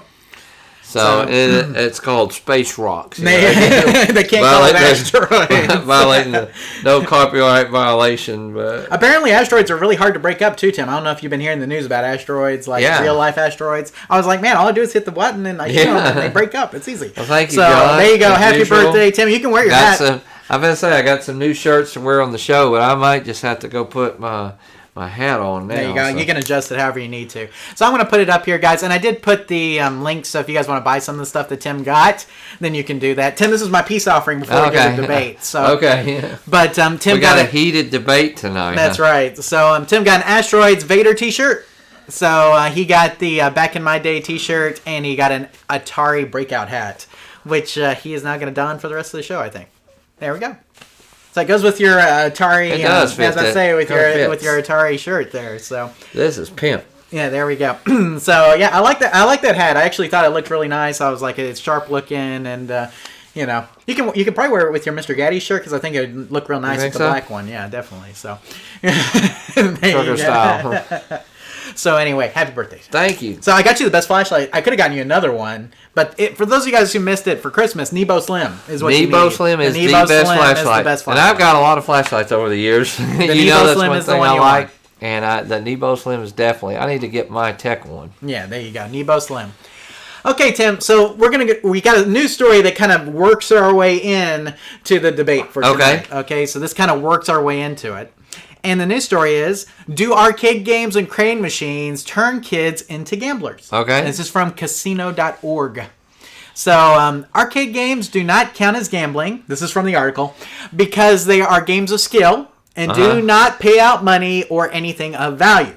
In the case of redemption games, prizes must fall under a certain value to be considered gaming instead of gambling. Okay. Of course, the point is to enjoy the games while striving for the prize, not simply just to get a giant teddy bear. Right. So, in the article, the author has said that based on the definition of gambling, crane machines and arcade games, redemption games are not gambling. Okay. Okay? But this isn't about the author, this is about us. Okay. And so that's where we're going to, guys, right now. Tonight's arcade debate. Do arcade games, redemption machines, and crane machines turn kids into gamblers? All right. Okay, there we go. So, Tim, are you ready for this? I'm ready. Get me. I want to put me in the box. Are we here? Okay, are we in the box? You have to pull your hat down so it'll stay in the box there. There we go. Okay, so we'll do a little reset here, guys, and then we'll get into our debate topic for tonight. Hello, everyone, and welcome to the arcade debate segment for tonight. And Tim, this subject comes from an article that was recently written on casino.org, and basically it poses the question, do arcade games, redemption machines, and crane machines turn kids into gamblers? So for tonight's arcade debate topic, that is what we will be covering. So Tim, I throw it to you. Do arcade games, redemption machines, and crane machines turn kids into gamblers? Well, since I have a lot of first-hand knowledge, I'm going to surprise you and say yes. Yes, okay. I'm going to say yes. So I am going to take the opposite, obviously, and I will be saying no for tonight. So Tim, as always, you get to start us off. Why do arcade, redemption, and crane machines turn kids into gamblers? Well, because you have to look at what is the definition of a gambler. A gamble is that I'm going to spend a little to get a great reward, like a lottery ticket. Or I'm going to go to the casino and I'm going to pay some, but my hope is to win big. Most of the time that doesn't happen. There's a reason why they have a much bigger, nicer place than you have. And so that's exactly what happens. Kids think, I'm going to spend a little money, but I'm going to get this big amount of tickets. I'm going to rake in, and I'm going to win this huge prize. So when they don't win, or then they go back and they try to load more points on their card, or spend more money to get more tokens. I think it is but life is a gamble, and I think that it's fun. I don't see anything wrong with it. But I do think there is a little element of gambling to that. What say you, Jonathan? Well, here's the deal, Tim. In traditional gambling, it's very much a gamble. In other words, there is no skill involved. When I go up to a slot machine, I pull the handle on the slot machine, and it's whatever it gives me, it gives me. There's no skill in pulling the handle. When I play a crane game or a redemption machine, in most cases, there's at least a little bit of skill involved. For instance, with a crane machine, even if it's set to the easiest setting, there's no guarantee I'll be able to win if I'm not skilled enough to drop that crane right over a stuffed animal that I want. And so, in the case of redemption machines, Tim, almost all of them require at least some skill to win. Now, I'm not saying that it's all skill. Obviously, there's some luck involved, just like with gambling machines. But there is skill involved. And in this particular case, I think that's what disqualifies it from being gambling, in turning kids into gamblers, is the fact that in a traditional gambling sense, it really is a lot of luck, but here there is a lot of skill involved too. Well, there's a lot of skill involved in a poker game, or a lot of skill involved in playing 21, and a little bit of knowledge does help give you a little bit of edge. So by playing a game more, you can get better at it, but I think the house still wins. That's the obvious, is that the house is going to win. And whether you spend $20 or $40, I don't plan on you taking out of my arcade more money than you spend. It still should be in my favor, which leads to make kids get used to that. Could consider one day when gambling, they realize I'm going to spend more money than I win. Now, as long as they have a good time, as long as I go into the casino and I get a couple drinks, or I can justify that I was there for 2 hours, even though I lost 40 or 50 bucks or whatever it was, I feel like I'm okay. Most people go to the arcade the same way. They know they're going to lose some money. They're just going to have fun playing games. So in that way, it's not so big of a gamble, but in a way it is that it gets them ready for future type things in the gambling world. But Tim, the thing about it is that with gambling, the real question here is, does it turn kids into gamblers? So I'm going to pose this to the live chat too. Okay, a lot of you guys played arcade games and redemption machines, crane machines when you guys were kids. Do you consider yourself gamblers now? I guess is the question. For me personally, I've played these games all my life, Tim, and I've never been one to gamble. I'm not been much of a gambler. And to me, the difference is the stakes. You know, in real gambling, you have kind of control a lot of times over the stakes as well. You know, if you play the high dollar slots or you play the low dollar slots. In a crane machine, it's pretty much always a little stuffed toy. Now, sometimes, you know, really bad operators like you and me will put money in the stuffed toy's hands or something like that in order to entice people to pick it up. But, I mean, I don't even know if that really turns people into gamblers. I think people still see it as like a chance, you know, like I said, a chance to win a prize, and maybe I can do it. You know, it's not. I don't think it turns people into gamblers. I don't think it makes, just because you play a crane game doesn't mean you're going to go out and spend $50,000 on a blackjack table. Yeah, but the feeling of getting that prize and it going all the way to the bucket and getting right there, and then it drops right down. And then you immediately put in another coin or another play because you know you're going to win it the next time. See, you're developing a gambling style mentality, the same thing a gambler does. Well, I didn't make it this round, or I didn't cash out this time, but if I spend $5 more, I'll get it the next time. I think that's where it does involve a little bit of gambling. But like I said, what's wrong with life is a gamble. Getting up every morning is a gamble. Going to work is a gamble. Everything that you do, there's not necessarily anything wrong with having a little fun like that. But like I said, I think there's a lot of people who have played arcade games and redemption machines never gamble.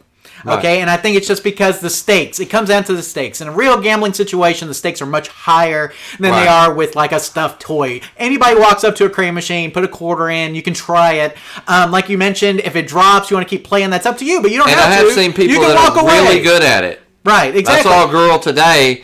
There's YouTube channels of guys who are really good at it. This girl today was like, I want to know, the tickets say bonus. When I win that, how much am I going to win? And it just says bonus. I said, well, it depends on what the machine is, who won it last time and where it's at. She goes, well, I would like to know. And I said, well, okay, we'll wait on the screen. Okay, it says it's going to be at least 500. And she said, how long before it changes? I said, well, it depends on how many people play it. She goes, because I'm going to win it. Mm-hmm. And she did. She won it. It was 600. But the thing about gambling, though, Tim, is that you don't really have control over the actual experience. You have control over being able to bluff, right? But the cards in your hand are totally out of your control. But the crane machine, you have a lot of control over actually picking up stuff. Now, the operator does set how many wins, the machine has before it pays out. But there's a lot of control from the user to actually control the experience of what's happening. Whereas, like with a poker or blackjack, it's basically the cards that are given to you, and then you're going to bluff. You don't have control over the experience. You have control over how you react to it, basically. Which is the difference. You have a lot of control in crane machines, and I think that's the difference here is redemption in crane machines. You have a lot of control over the experience, whereas in traditional gambling, there's a lot more luck involved, and so that's what it comes up to. Tim, any final words before we finish up this debate tonight? Well, I say bring on the more gamblers and let them come on in and gamble. I'll help them with their addiction. There you go. You'll hook them up with some redemption machines. Sounds good. Well, guys, we want to know what you think. So please, if you're watching this on Facebook or Twitter, please comment, leave some comments below, or send a reply back. Let us know what you think. Do arcade, redemption, and crane machines turn kids into gamblers? We'd love to hear your thoughts on it. And that's all for this episode of the Arcade Debate for this month. Thank you again for joining us, and we'll see you soon. Okay. All right. There we go. So I guess we need to see. Oh yeah, this box. Oh, okay, we're out of the box real quick. I'm out of the box. I guess we need to see what the people in the chat were saying. Now I also have some responses from Twitter and Facebook I've heard, as well. It is kind of silly. I have heard people come in and say that, and I'm thinking, really, it just seems silly almost. But some people really think that. It's like some people really think it's gambling. They're like, oh, my kids can't eat here. You got a gambling casino or something. And I'm like, really, it's just some games. I see it as competitive too. I think that more gamers are probably more competitive. Right. Now, would you call yourself competitive? There's a lot of difference in being competitive and wanting to win something versus gambling like money or something you don't have. Exactly. I think that competitive people tend to be more gaming. Yeah, absolutely. Maybe. Okay, so let's go to some of the stuff here, Tim. Now, before we go into this, let's see. Seahorses All Night says NASA should tell Billy Mitchell that he is needed in the space to break up the asteroids. Kind of like in Pixel, right? We need something like that. But anyway, moving on to the topic at hand. Michael says, "Whoa, you really think so? That's crazy." So there you go. Somebody who doesn't think that it turns them. We don't necessarily really think so. We just have for a debate. Seahorses All Night says yes. Before he cheats more people out of records. So they. That's Billy Mitchell again. Michael said there was a time I could beat Shinobi without losing a man. So I mean, you can play for a long time, and it doesn't necessarily take more money like gambling would. YouTube Punk says, so it's a gamble if the crane machine claw is fully going to close. And that's determined by the operator. Right. So the operator actually determines what the odds are. Right. So if you get one that pays out a lot, thank the operator. Right. Take time. Let's see. We have certain ones we like to set easy because we put a lot of kiddie prizes in there because we want a kid to win a prize.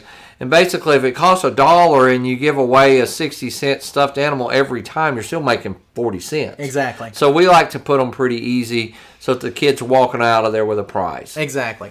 So let's see. Michael says that's not gambling. That's skill. Yeah. So there you go. Mm-hmm. YouTube Punk says those claws not fully closing isn't related to skill. You can't you can nail the drop, but if it barely closes, forget it. And he's right. And that comes down to operator settings. YouTube Punk says, I'm too cheap to be a gambler, but will drop $10 to $20 in to win a prize knowing I probably won't win that Nintendo Switch, right? Whatever the case may be. There's an element of fun. Okay, let's see. Michael says, I go to a monthly poker game with some friends. We are hardcore with our 10-cent antes. There you go.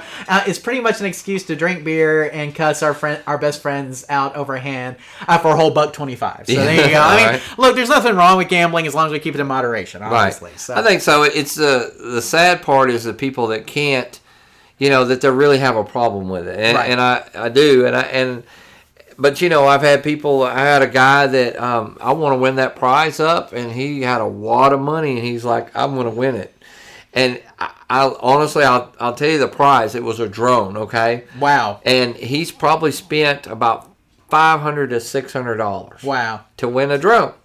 Now, the drone didn't cost that much. The house won. Right. But at the same time, this guy played for like a couple hours. I asked him when it's over, was it worth it? Did you have fun? He goes, it was so fun trying to win it. I just had a good time, and my kid had a blast and a great birthday.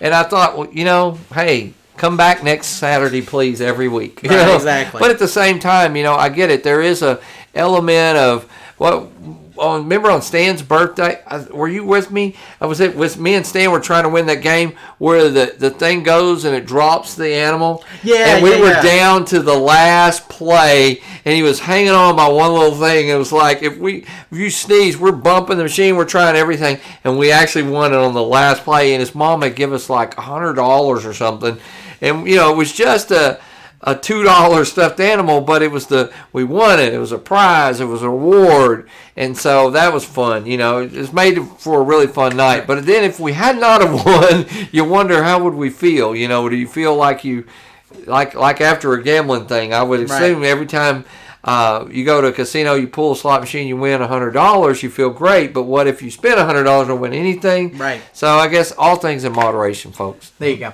So let's see. I would have to agree in both ways, Danny says. Yeah, I can see that. Yeah, absolutely. Let's see.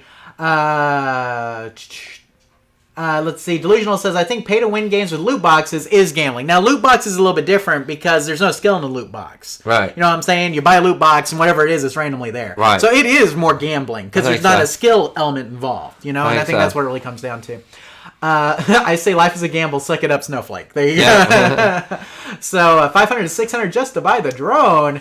Audio is a bit hot, by the way. Let's see. Playing is fun, but it's irresponsible to pay $600, in my opinion. Bad example for the kid. Yeah, and I guess it depends on the kid, again. So this really depends. So, it could be all over the place, guys. It just really depends on what's going on. Right. So.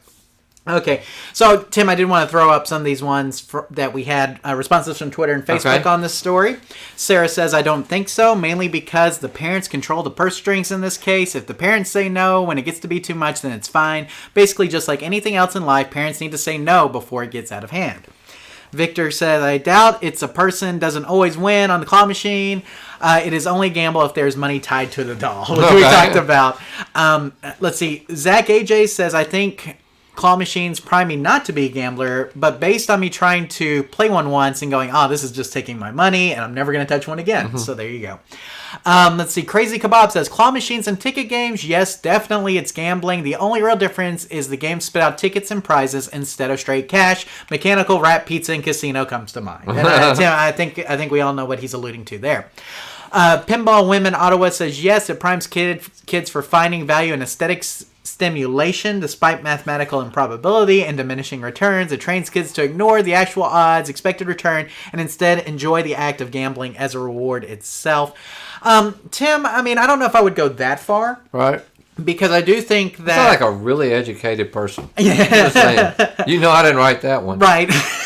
Okay. But, I don't know. Let's see. Yeah, good parenting is the key, Delusional Arcade says. But I don't know if I'd go as far to say that it primes kids for just the stimulation part of it. Because, a good operator, Tim, will set the games to pay out and to win. All right. Like I said, in fact, if I know somebody spent some money and I see that kid coming out with nothing, I'm disappointed as operator. Right. I want them to leave with a prize.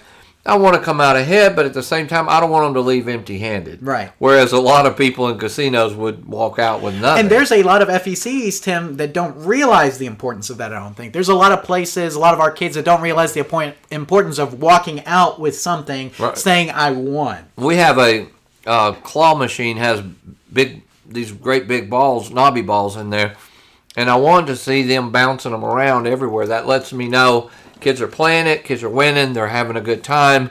But basically, if they win every time, I'm still breaking even. Exactly. And it's impossible to win every time, so I'm coming out ahead. But see those balls bounce around, let me know everybody's having fun. Well, and another thing is what it's really about. You want people to come back. Exactly. Like you said, if you go to a place and you don't win and you spend a lot of money, let's say you spend $500 or $600 like the guy who's trying to win the drone, and you don't win anything, then you're like, man, this place is just out to rip me off. Right. But a good operator will say, we need to set these things to pay out, at least at a pretty good frequency. And another thing that me and Tim both believe in is that if you set it out to win and somebody wins, Everybody sees that person win, and they go play that game. Yeah. Here's a great example. Today, a lady came in with a kid, and he was probably a little young for my game room, but she was going to play with him. She says, your games seem kind of expensive. I said, yes, but their payouts are a lot higher. And I said, I'll tell you what, you're going to spend $20. I want you to come back and get his prizes and then tell me, was it worth it? And, you know, because she had mentioned a competitor right down the road that I used to work for, hint, hint, was a lot cheaper. One coin per play and stuff like that. One token per play. Not any longer. Right, one tap per play, whatever. Tap per play. And I told her, I said, but you see, wait till he pays. She got through, and he really didn't get a lot of stuff, but he got a lot of little stuff, and it looked like, to him, it looked like a ton. She needed a bag. She's like, I need a bag. We put it in a bag. It looked like a ton of stuff for $20, and he was happy. This kid was happy. And she goes, wow, I get it. It's worth the more payout because he got more stuff. It was worth more. She says, I'd probably spend double that next time because I really like to see, I get what you're doing here. And so I said, yeah, I told you, just come see me later, you know. Games are expensive, but we make sure that you have an opportunity to win. Right. We're gonna win. We're still gonna win. We're the house, right? But we want you to still be able to win as well. That's why I got 31 boxes of toys in today because I want to keep it full. I want people are going to be winning. People are going to be leaving with prizes. But I want everybody to have a good time. But I've got to make money. Exactly. And that's what it comes down to. And there's nothing wrong with like Tim said, making money. There's nothing wrong with the making money part. But it's when we go places and we play the games and like you never get the big jackpot. You never get the payout. You know, you're getting 1 or 2 tickets per play and everything costs at least 100 tickets. Right. You know, I mean. Exactly. That's what it boils down to. Would you rather pay $1 and get 20 tickets or average 60 tickets? Or would you pay $1 and get 2 tickets, 3 tickets, on and average. get a piece of candy? You know, it's like, so, you know, that's just the way that we operate and the way I like to do things. Exactly. So winning is good for business. YouTube Punk said it.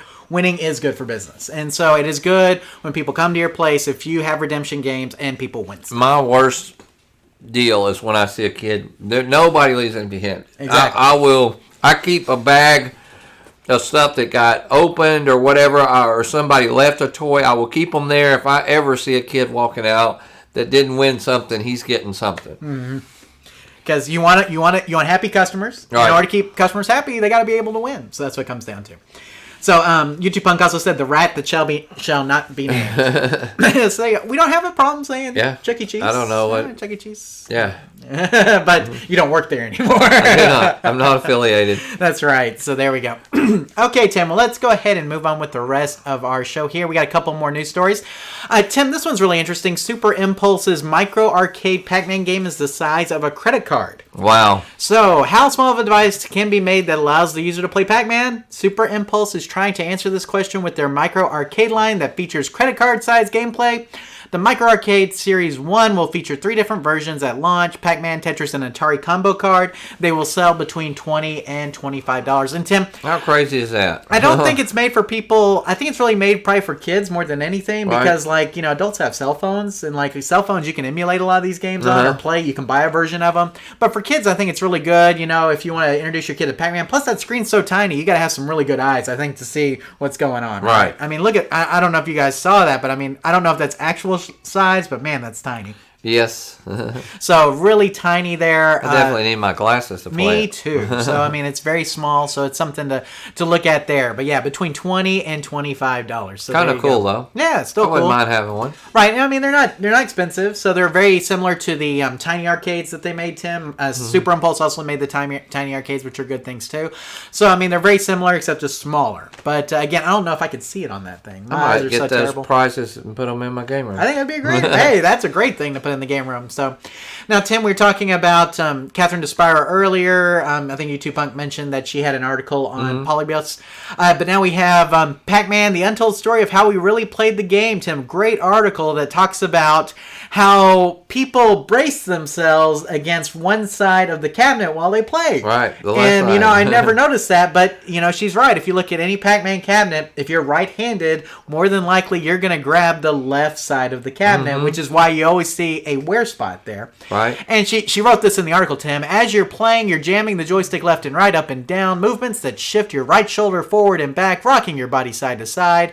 When the going gets tough and the ghosts start closing in, all of this rocking motion compels you to lean into the game, and whether you realize it or not, grab onto it. And so there you go. And so so basically you'll see in even this picture, Tim, you'll see the people who are playing grabbing on to that opposite side of their dominant hand. Right. And that's why the left side on most cabinets is worn, Tim, is because most of us are right-handed. And so if you're right-handed, you grab the joystick with your right hand, you grab the cabinet with your left hand. And very true. And of course, she said you shouldn't restore that part because that's part of the history of it. And I kind of agree with that. And Tim, my Miss Pac-Man's actually in very good condition on that side. I don't know if it just hasn't been played as much on this other side, but it's got some wear. It's got a little bit right here. You can see it, and a little bit on the other side. And Tim, I don't restore that. I do like it like that. So, but it is an interesting article that talks more about that. So if you want to know more about that, highly recommend checking out that article because it is fantastic, Tim. Great details. Yeah, it's a good article to read. And so we have a link down. All the links for these stories, Tim, are down below in the show description. So make sure you guys check those out if you want to see them. And thank you, Catherine, for writing that article. I know she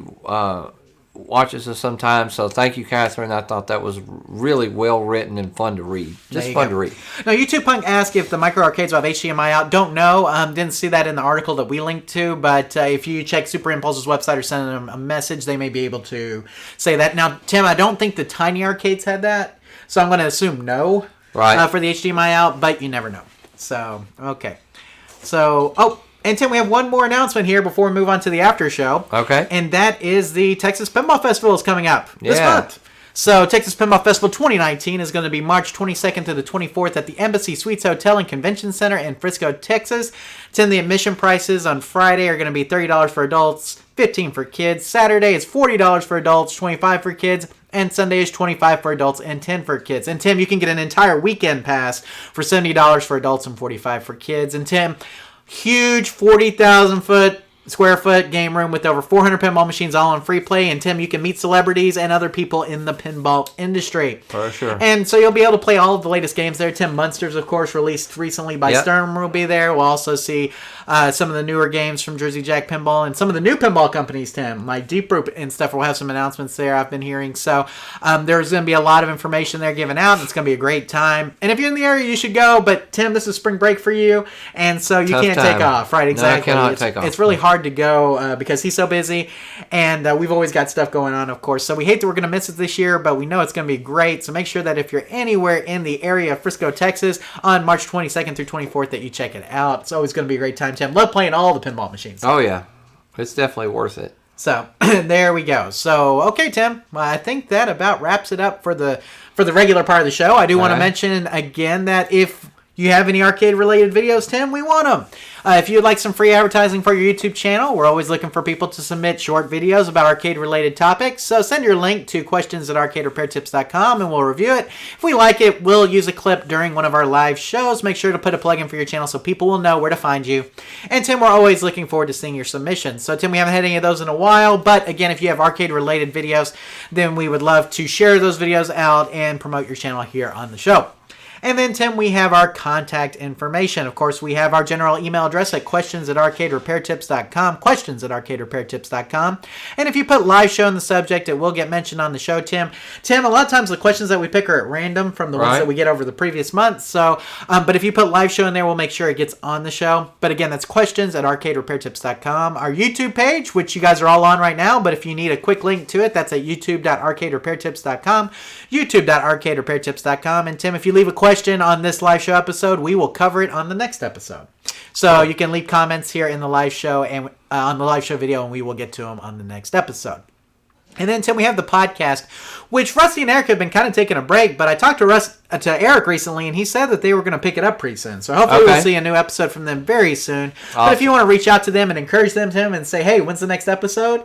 Then you can email them at podcast@arcaderepairtips.com, podcast@arcaderepairtips.com, and make sure you subscribe to the podcast on iTunes at itunes.arcaderepairtips.com and on Stitcher Radio at stitcher.arcaderepairtips.com.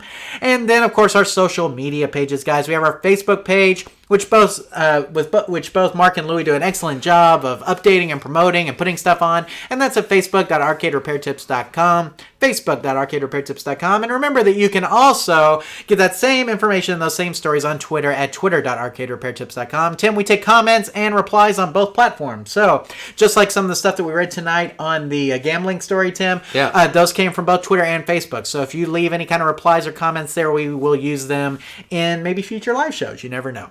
So, Tim, I think that about does it here for our regular part of the show. But let's go ahead and throw the teaser again to what we're talking about in the after show, Tim. We mentioned it at the top, but obviously you had some staffing issues this week involving a game tech. Right. What does it take to get you fired? What could guarantee you getting fired working for me? There you go. So So Tim will give you an update on some of the staffing issues he encountered this week at Mr. Gaddy's involving a game technician. So stay tuned to the after show for that. We'll also be talking about upcoming movies, Tim, some things we've been watching, MLB talk, NFL talk, and some other interesting things that we found during the week. Of course, the after show, guys, any topic is free. There's no topic that's off limits, including arcade-related topics, of course. So if you have questions that are arcade-related, we will still take them in the after show, but all other questions are welcome as well. Well, Tim, I think it's about time for us to sign off for the regular part of the show. We'll come back here in about 5 or 10 minutes, and we'll continue with the after show.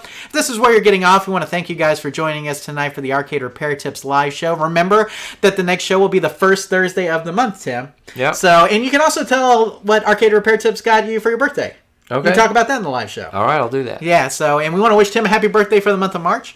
So, obviously, he's got his hat on and everything. If you didn't see that earlier in the show, he got some gifts. So, but guys, we want to thank you guys for joining us tonight. We want to thank the live chat, Tim, for coming in and being very involved as always. So, a lot of great people in there. Thank you guys for joining us. Please stay tuned for the after show, but if not, thanks for being here, and remember, here at Arcade Repair Tips, when we fix the game, we play the game. Take care, everybody. We will see you in the after show.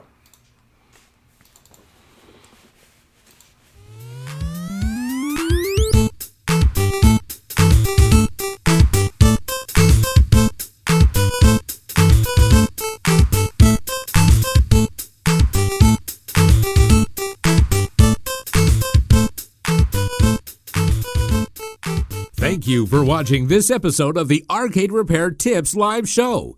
All of our past episodes are available on our website at arcaderepairtips.com or on our YouTube page. This show is intended for entertainment and educational purposes only. Please consult a professional before attempting to repair any coin-operated machines yourself. The preceding program is a Varcade Entertainment production.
And we're back.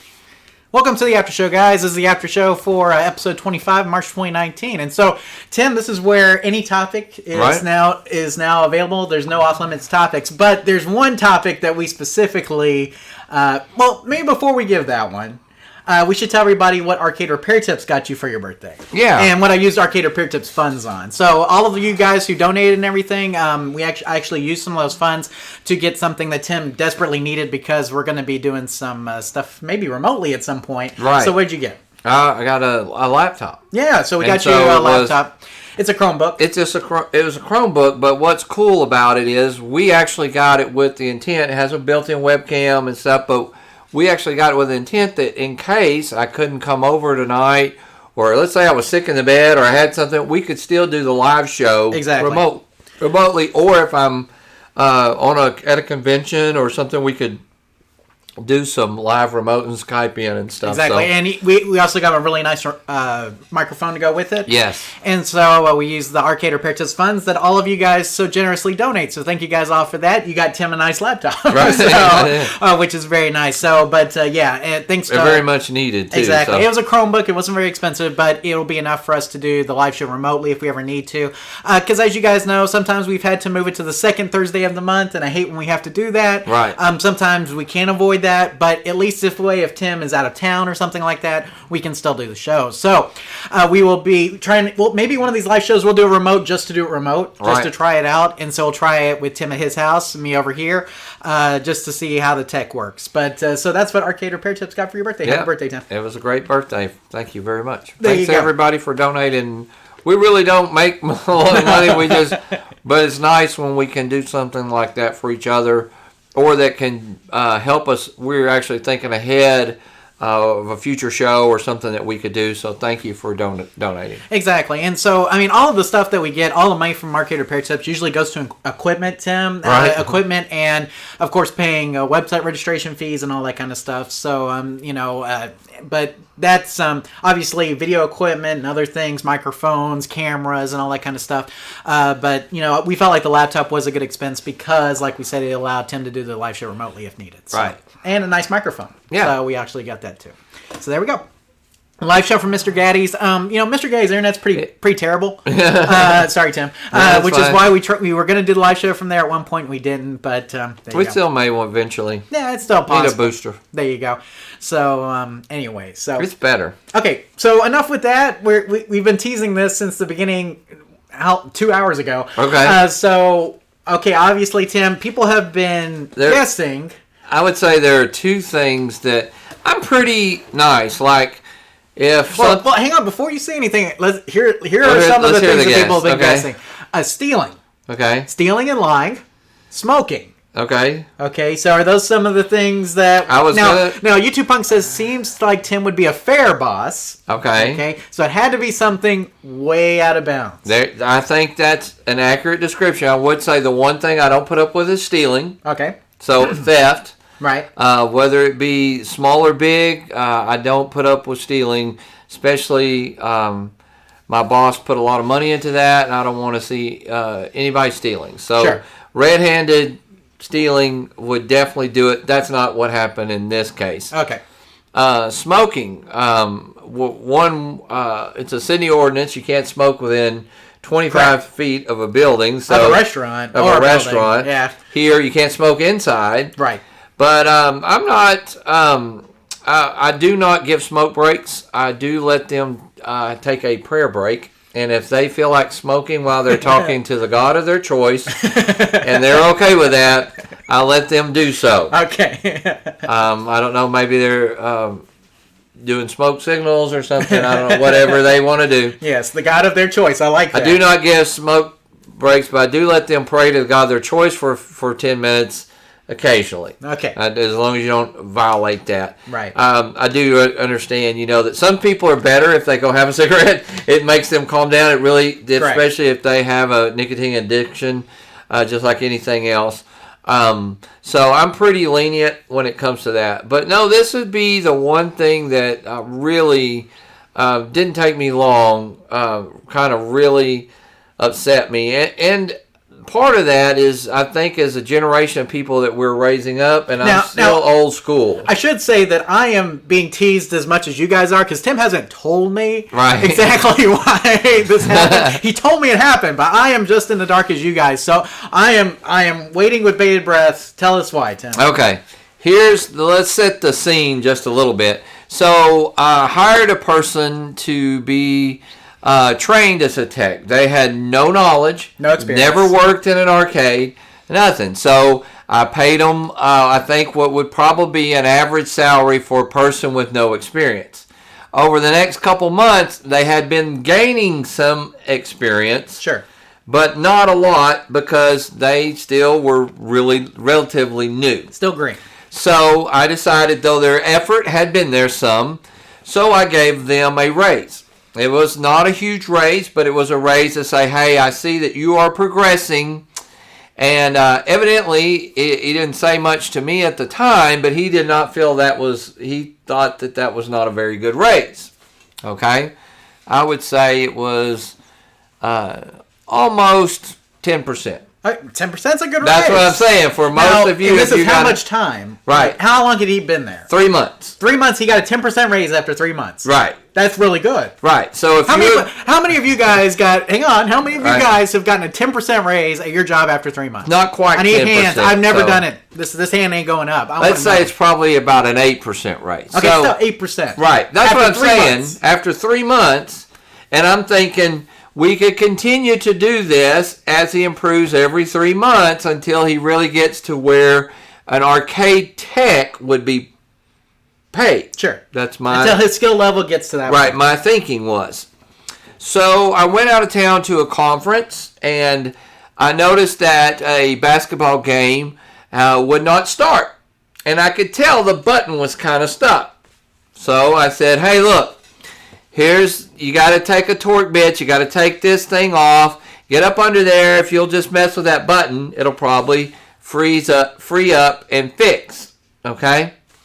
He let me know that we just talked before that he felt like that was not enough raise for a tech to make. And I said, but you're not a tech yet. You're doing some job, but you're not there yet. Right.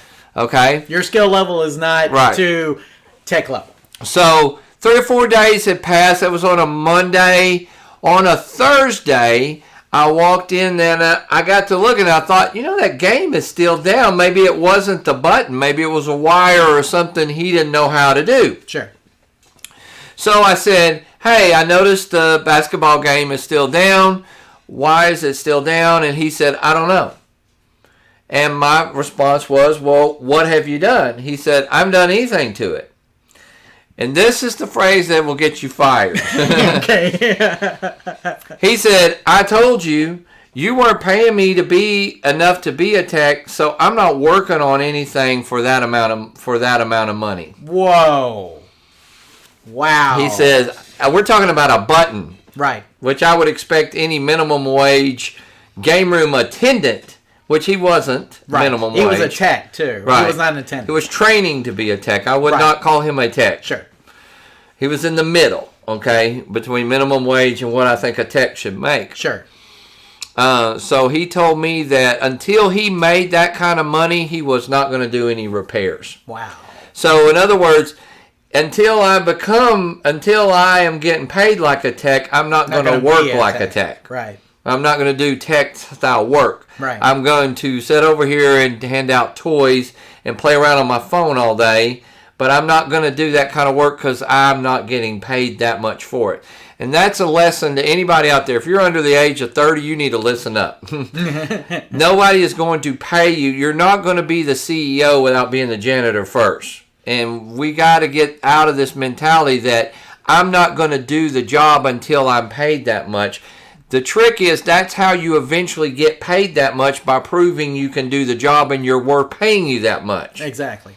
So if he would have had the experience, you would have paid him appropriately. Right. If he'd come in there and already knew how to fix, guys, we're talking about a button. I showed a guy that had never even played one of our games. He never played a game. I mean, he played games before, but not in my game room. I went over there and I showed him. I said, if you take this out, you're going to unfix that button. He did it in 15 minutes and fixed that game. Never before having ever worked on an arcade game. I told him what to do and he did it. And he said, man, I'd like to do this sometime. I said, well, we could work that out sometime for you, but you're going to have to learn how to do this stuff before I'd ever pay you. He totally got it. So it's always that cart before the horse. I'm not getting paid enough, so I'm just going to shut down and be lazy and wait till you pay me. It just doesn't work that way in the real world, not in my world. I was about to say, in the government world. You kind of, maybe. Yeah, and I think that's part of the problem is that we've raised a generation of people that say it's cheaper I make more money if I don't have a job and I'm lazy. But if I actually get out and bust my butt, I'm not going to get there today. But the trick is you won't get there today. You may not get there tomorrow. But eventually when you do get there and you are there, you'll look back and it will all be worth it. And you'll be glad that you worked for it. Nobody gave it to you. But, don't ever tell me that I don't get paid enough to do that. Well, and I think the thing that got you, and the thing that's getting a lot of our people here in the live chat, is that he didn't even try. Like, even if he would have tried. Yeah, if he would have tried, I would have said, well, let me show you, let me teach you. He had a pretty good teacher that he could have talked to any time about. Right, exactly. Right? Anytime. He could have, even when I was out of town, he could have sent me a picture. Or called. Or gave me a call. He could call the manufacturer. But there was zero effort there. So zero effort gets you $0. That's right. Hit the road and don't let the door hit you where the good Lord split you. Because and the truth of it is, I did hire somebody that did have some experience. I did pay them more, and they went in, and I guarantee you, in the last 2 to 3 days, have done more than that guy did in 3 months. Right.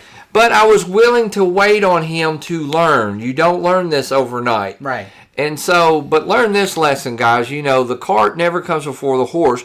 You have to learn to walk before you can run, and good things happen. Just like a pro football player's pretty good in high school. But they don't get paid. It probably is good. And they're good in college. Right, good in college. But they don't get paid in college. But the college. payday comes from putting in your dues. The payday comes from doing what's required. The payday comes later. If you think you're going to get paid now, and I think we got too many people with this, they don't want to be the analyst. They want to be the director of IT before they learn how to work a computer. Right. And so, guys out there, just know that good things can happen, but you're going to work for them. You got to wait and patient. You reap what you sow. You reap later than you sow. You reap more than you sow, but it takes time. It takes time, and not very many people are willing to wait. Now, I understand people got bills, but I didn't hear it at the time when we were busy and it was time. He could have stayed over, always wanting to go. I'm ready to go. It's my time to go. You said I could leave at 2. Well, we're kind of busy. You don't want to. Did he ever volunteer to help in another area? No. Did he ever volunteer to come in on his off day? No. Did he decide that he wanted to take 2 or 3 days off and just for no reason without pay? Yes. And then complain because he wasn't making enough money. I tell everybody, if you just showed up for your schedule, if you show up every time you're scheduled, you'll make more money. Right. You'll get a raise just by being at work and beat out most of your coworkers just by showing up. There was a Keanu Reeves movie, Hardball, where he had the kid with the kids with the little league team. They weren't very good, but at the end he gave the speech where I'm overwhelmed by your ability to show up. Right. Like you guys show up. Right. And even though we're terrible, you're right. showing up, and I think that says something. Just showing up and being there when you're supposed to be says a lot about a person. Right. I guarantee you half the people complaining about not getting enough pay or same people missing 1 or 2 days a week and showing up late. You want to get more pay, show up every day, show up on time, stay, ask for more hours, ask to work over, tell them you'll come in on your off days, and you will make more money. It's amazing. There you go. YouTube Punk says, on the other side of the coin, I've worked at places where workers did the job at the next level, but never got a promotion. So the company got the benefit of the labor for free. That happens sometimes, too, where you're overworked and underpaid. Right. Had he been fixed the button? Right. and rewired the game and made we had 3 or 4 or 5 other issues. This was the simplest issue. I'm giving him the simple stuff because I'm thinking I'm going to have to deal with the bigger stuff later. Right. Yes, had he been able to fix all that, had he watched the arcade repair tips and learned all the stuff that's out there for free on the internet, had he done all that and stepped it up a lot bigger, a 20 or 30 or 50% raise. But even after 3 months, you agree to take a job at a certain amount of pay. You're not going to double your pay in 3 months just because you're the ace in the hole, and he was not. Right. So, I mean, but, like I said, that was the job he was hired to do. He was hired to do it. He should have, he could have done it, and he would have been fine. But the problem is that he didn't want to do it at all. No, he didn't. The effort. He got fired for no effort. Right. And I'm not going to pay him just to do nothing. Sure. So, anyway, there's the end of my rant. At Arcade Repair Tips, when you fix the button, you keep your job. Yeah. Very good YouTube pun. Very good. Yes, that is true. It's a new if thing. you don't fix the game, you are lame. You got to go. If you don't fix the game, there ain't no pay. If you don't even try, I'm on to the next guy. We can go all night with this one, right? There you go. Anyway, so and I'm really not proud of it because, but it's a lesson that I had to learn. Number one, the warning signs were there. He was telling me I'm not getting paid enough. Well, I get it. I get the frustration, and it is a tough job. But until you have some skills, you can't make that kind of money that an arcade repair or tech would make, unless you really know a little. You bring something to the table. You can't have a bunch of games not working. Well, and the thing is when you hired him, he agreed to do the job for the amount of pay. Exactly. Right. So, like you said, if pay was an issue, he could have brought it up. He could have said that at the beginning. Right. Can't tell you how many times just caught him playing on his phone, just doing nothing. Nothing. Right. And it's like there's always something to do. Exactly. If you got time, the tech that I've hired this week, he's at the end of the day, he is sweating. I'm like, you need to stop. Take a break, go get a bite to eat. And he's like, man, I got too much to do. And this guy had, there was just no care in the world, Well, one thing they always told us at Best Buy, you got time to lean, you got time to clean. Right? So, yeah, exactly. So, and I try not to be too hard on people because I want it to be a fun place. It should be. It should be a fun job. But at the same time, you just it's can't. Still a job. It's still a job. I'd still rather be fishing than at work any day. But at the same time, I want it to have fun. I want it to be a good place. I want people to enjoy working there. And you know what? I don't enjoy working with lazy people. Right. I don't enjoy when I'm getting paid the same as them, though, and they're not doing so. It did something for the morale of my people. I noticed a couple people actually kind of stepped it up after that. Right.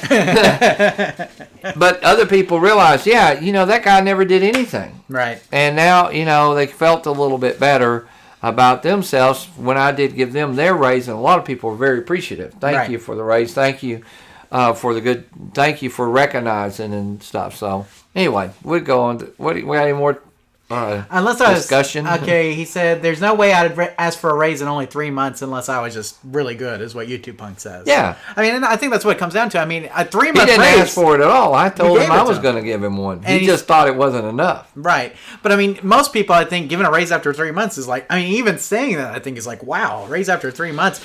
He said he only gets a raise every year. I only get a raise every year. Even I could do everything and I wouldn't get a raise, but every year. You know what I'm saying? Like, I could go way beyond my job and still only get a raise every year. And so I think a 3-month raise seems very generous. Well, you came in pretty skilled. Sure. Had you come into that job with no skills, right, you would have gotten paid a whole lot less. And in 3 months, had you greatly improved those skills, your boss would have said, all right, you weren't worth $80,000 or $70,000, whatever. We paid you $40,000, but now you're worth $50,000. Right, and that's pretty good. Sure. You're not $80,000 yet, but you're getting there. That was kind of my point or my thinking.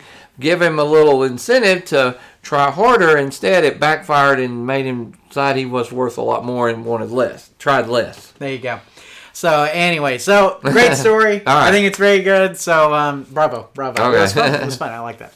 So, TXJYT says, have you guys decided if you're going to TPF this year? We covered that earlier. Yeah, Unfortunately, we will not be there because Tim's job at Mr. Gaddy's with spring break is just too busy. Yeah. So, and I may try to make it up for Saturday, but more than likely, I don't think I'm going to make it. I was thinking maybe Sunday, just coming up for a few hours. Yeah, but it's tough. It's tough on a Sunday to make it. Or, it's still a good 2.5 hour drive from here. Right. So, it's still a good drive for us. And so to make it up for just a day is tough because of that. So, right.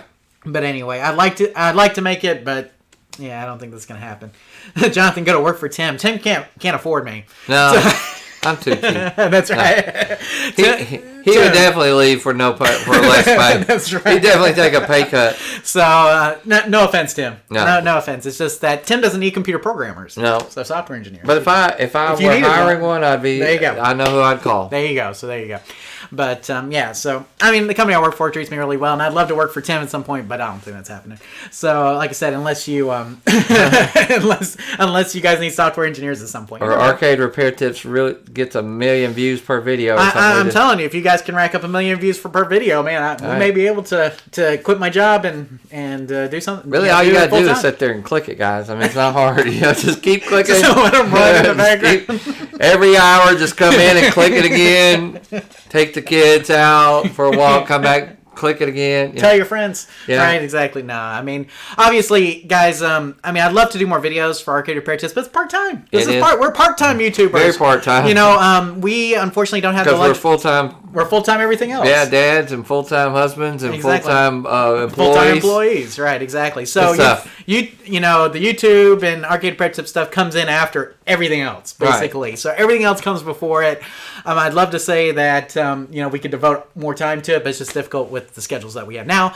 Back when, Tim, we were both younger. I didn't have kids, and you had an older kid. We were. Having said that, if Warren Buffett is still watching and wants something to invest and wants to invest in something and wants to throw, about $10 million our way, we'd be glad to devote more time to this. Now, you mentioned that you were at a conference. Yes, and that's something I didn't put on the outline. So, just maybe talk about that real quickly. What was the conference you went to? I went to the AAMA conference, which was at Pinstack in Dallas area, DFW area, up near Plano, and the American Arcade Machine Manufacturers Association, which is now growing into more of a what it really boils down to, they're a lobby group. So, in other words, one of the things they're fixing to go to Congress and lobby against the $15 an hour minimum wage. Sorry, that maybe make a great debate topic, but of course, but they're doing. That's just saying what they're doing. Yeah, so AAMA is against the $15 an hour. Yeah, so they wanted input from us. How would it affect our business? They wanted realistic people in the field. And so we talked about that. But we also got to tour Pinstack, which is an FEC. It was voted FEC of the year. Family Entertainment Center. Right. FEC. I know we use terminology. Right. FEC. And, bumper cars, laser tag, huge arcade, 10 or 15 pinball games, bowling alleys, of course. Just really cool place and good food. So, got to tour, got to sit with a lot of the manufacturers like Betson and Baytech, and talk to some of them, Embed, who does our card readers and stuff, and share my ideas and stuff with a lot of them. One of the questions that I loved, the guy asked the question, he said, he went around the room, he said, what keeps you up at night? What is it that keeps you up at night? And I never really, as an arcade repair tech, I slept many a night. Maybe, how do I fix this tomorrow was my thing. But a general manager, I can tell you right now, there is a lot that can keep you up at night, whether it be employee, or it be laborers, whether to fire somebody, whether to hire somebody, or food costs. I'm just like, it is getting my brain to slow down now at night is a trick and a half, which I really have been enjoying watching Netflix. Sure. Or we're going to talk about Person of Interest, how I've been really into that show. Really helps me to wind down till I get sleepy. Right. Otherwise, I'll just be planning out everything I got to do. Spring break's coming up. Did you order this? Did you do that? Did you do this? It really is tough. And so maybe you're in that boat where I like to ask this question to the guys. We've got a lot still watching. In fact, our audience goes up after the live show. It's kind of crazy. What keeps you up at night? And what does keep you up at night is probably not what should be keeping you up at night. Like, you know what I mean? It was like we stress about a lot of stuff that we can control, or maybe we don't have a lot of control over. So really, if you got a job or you're in a situation in your life where you can just go to bed and go to sleep, feel blessed. Know that you are blessed, because there's plenty of people, maybe they're looking for a job, they have no job. Right. What are they going to eat tomorrow? Sure. I mean, this is the way my mind is now thinking. A guy came in today, he was homeless. He said, look, man, do y'all have just some old pizza or something? And it kind of smelled. My first instinct was, hey, you can't be begging in here. Just hit the door. I said, you know what, brother, sit down. Went and got him some pizza and went and got him a drink. And I said, you know what, you can't hang out here, man, but here's some food. You know what? I mean, at the end of the day, did that blow out my food cost? Or did it, I just, you can't stress over stuff that don't really matter, and I think that we do that a lot. We get so bogged down with, this is this and this, I got to do this, or I wish I hadn't have done that, or I wish I hadn't have said this. Life's too short. I want to encourage everybody, whatever's keeping you up at night, if it's really not life or death, then to try to learn to let those things go. Spend time with your kids, spend time with your family, do what's important, call somebody you love, send a text or an email, tell somebody you appreciate them. Spend time doing that instead of worrying. There you go. All right. Okay. My advice. We got around there. Of the year. TXJYT says, I found a guy on Craigslist that was selling some arcades, went to his house and found about 15 games stored under old tarps. Oh, wow. They were falling apart. It was sad. Some really nice games that were going to waste. I wanted to cry. I did buy a Phoenix just for the monitor and coin door, $25. The cabinet was trash. And somebody else said, Timothy says, you guys should stop in at TNT Amusements. Would love to go see Todd. Oh, yeah. Maybe at some point we could go do that. But again, schedules around here are tight. Arcade Repair Tips comes in after like everything else. That would definitely be a stop to make if we're ever traveling or in that area. I've got that on the list. I definitely want to go to Galloping Ghost Arcade at some point. I'd love to go to California Extreme. I probably will go to IAPA this year. Right, exactly. We have a lot of things we'd like to do, but TXJYT, $20, keep up the good work. Thank you so much. Thank you for donations. We love all of those. So awesome. Okay, but yeah, we'd love to make more stops, but time. One of these days, Tim will retire and we can. Maybe so. Maybe sooner than later. I don't know. There you go. What's the best arcade in America? That's from Triple X. I'm going to say Galloping Ghost in Chicago. Really? Because I do think they've got the best selection of games. There's just nothing else there. I just don't know if there's anything else that could compete with it. Right. I mean, it's amazing there. I mean, and Tim, they promoted our website for years. Right. And I really want to thank the guys there because, I mean, they've given us a lot of credit for being able to fix their games in certain cases. I don't know if all that credit's deserved, but those guys have put in a lot of work to get a vast collection of games, Tim, that are amazing. Yeah. So if you're in Chicago, Illinois, if you're anywhere in that area, I think it's not actually in Chicago; it's right outside. Right. But if you're in that area, you should go to Galloping Ghost Arcade. I think so too. So there you go. Okay, Tim, let's move on with some other things. Our $10 investment, Tim, has it gone up or down? Maybe that's all we need. We're going up. We're going up. $23. $23. We've more than doubled at this point. We're 100% gamers. Are you going to sell and buy something else, or are you going to hold? Man, I'm holding. And for $10, we're doubled our money. I think I'm just going to hold on for the long haul. There you go. See where it goes. Sounds good. Maybe. Let's see. I did put some other things in here. NFL talk, Tim. We're both Dallas Cowboys fans, and we both know that Jason Witten is coming back to play this season. How surprised were you? I was very surprised, but so I went to the New Orleans Dallas Cowboys games. If you guys have been following the after show, earlier this season, and right before that game, we were listening to the radio show going up there, and one of the guys on the radio show was like, I am like 80% sure that Jason Witten's going to come back and play for the Cowboys. Yeah, and he said it was crazy. And everybody thought he was nuts. Right. And then this announcement comes out and he's vindicated. So, wow. I mean, really, who would have thought? We all know it wasn't going well for him in the Monday night booth. He did Monday Night Football, and I thought he was okay. He's no Tony Romo. No Tony Romo. And that's the problem, was that everybody was comparing him to Tony Romo, and Tony Romo was like a natural. Right. If you took all the football players, I can almost guarantee you only 5 to 10% of them would be any good at broadcasting. Right. So, because it is hard. Right. It is hard to do that. And so, I think... but Tony Romo is like, okay, he's savant. It's 3rd and 7. Tom Brady's going to go back, trip on a shoestring, fumble it. Then it's going to get picked up by the right guard who's going to shovel pass it. It's like, I just knew this was fixing to happen. It's like, what? Like, quit calling the game, Tony. Who's going to win? That's right. But, no, he is really good. And you're right. It was...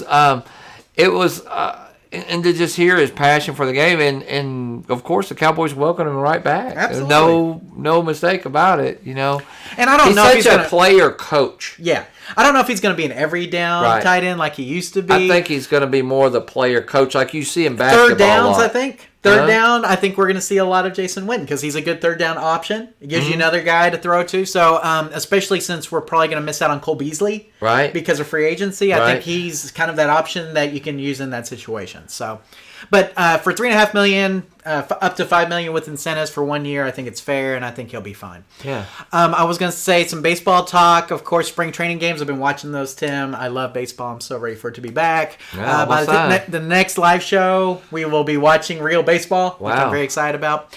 So, and this is the last season for the Texas Rangers ballpark, Globe Life Park. Right. They'll be closing up after the season. And Gosh, I remember when it was brand new. And they will be moving to Globe Life Field, which is right across the street. So, and it's air conditioned there, which is nice. So, let's see what else we have here. I went to the opening season at that park when it was new. It was a big deal. Oh, yeah, 94. Wow. Yeah, it wasn't that long ago.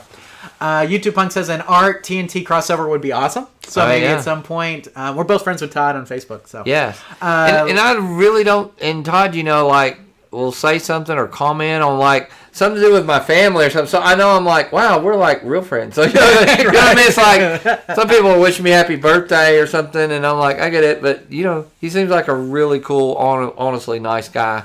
Or I'll post something about his daughter, congratulations. He'll like, thank you, Tim. And I don't know if he listens to us that often, but I do like Todd. It would be a great honor to meet him. There you go. Let's see. TXJYT says, what was up with his hairpiece? I think, is that Jason Witten, I guess? There you go. Maybe so. It was distracting. Let's see. Triple Lex says, if Witten returns to form, the boys are top 4 team. Agreed. Yeah. So I think that could definitely happen. So... Okay, Tim, there was something else that I sent you earlier this week, and I'm just going to mention it in passing. If you have not seen... You have to Google and watch it. Dean Summerwind, Parked by the Lake. If you have not seen this music video... Now, Tim, I'm not a country music fan. Right. Okay? It was kind of funny when you sent it to me. I'm like, Johnson sent me a country music song? Right. And I listened to it, and I didn't really get it. So basically, go back and watch it. Yeah, what would happen if you just basically took one sentence and just sang it over and over again different ways for a country song? Right. That's basically what this is. So Dean Summerwind, Parked by the Lake, 80 miles from Santa Fe, Tim. Yeah. And it's linked below in the show notes, so you guys should go watch that and then let us know what you think. Parked by the Lake. 80 miles from Santa Fe. In 3-part harmony. Right. So it's very good, and it'll get stuck in your head. Unfortunately, it will get stuck in your head. It's been stuck in my head. So and the funniest thing is read the comments about it below. Usually I would tell you don't read the never comments, read YouTube comments. I would tell you don't read ours. Don't ever read YouTube comments. Whoever's commenting right now, I'm not reading it. I don't even care. But on this video, you can read it. Read the comments. Funny. So Dean Summerwind, Parked by the Lake.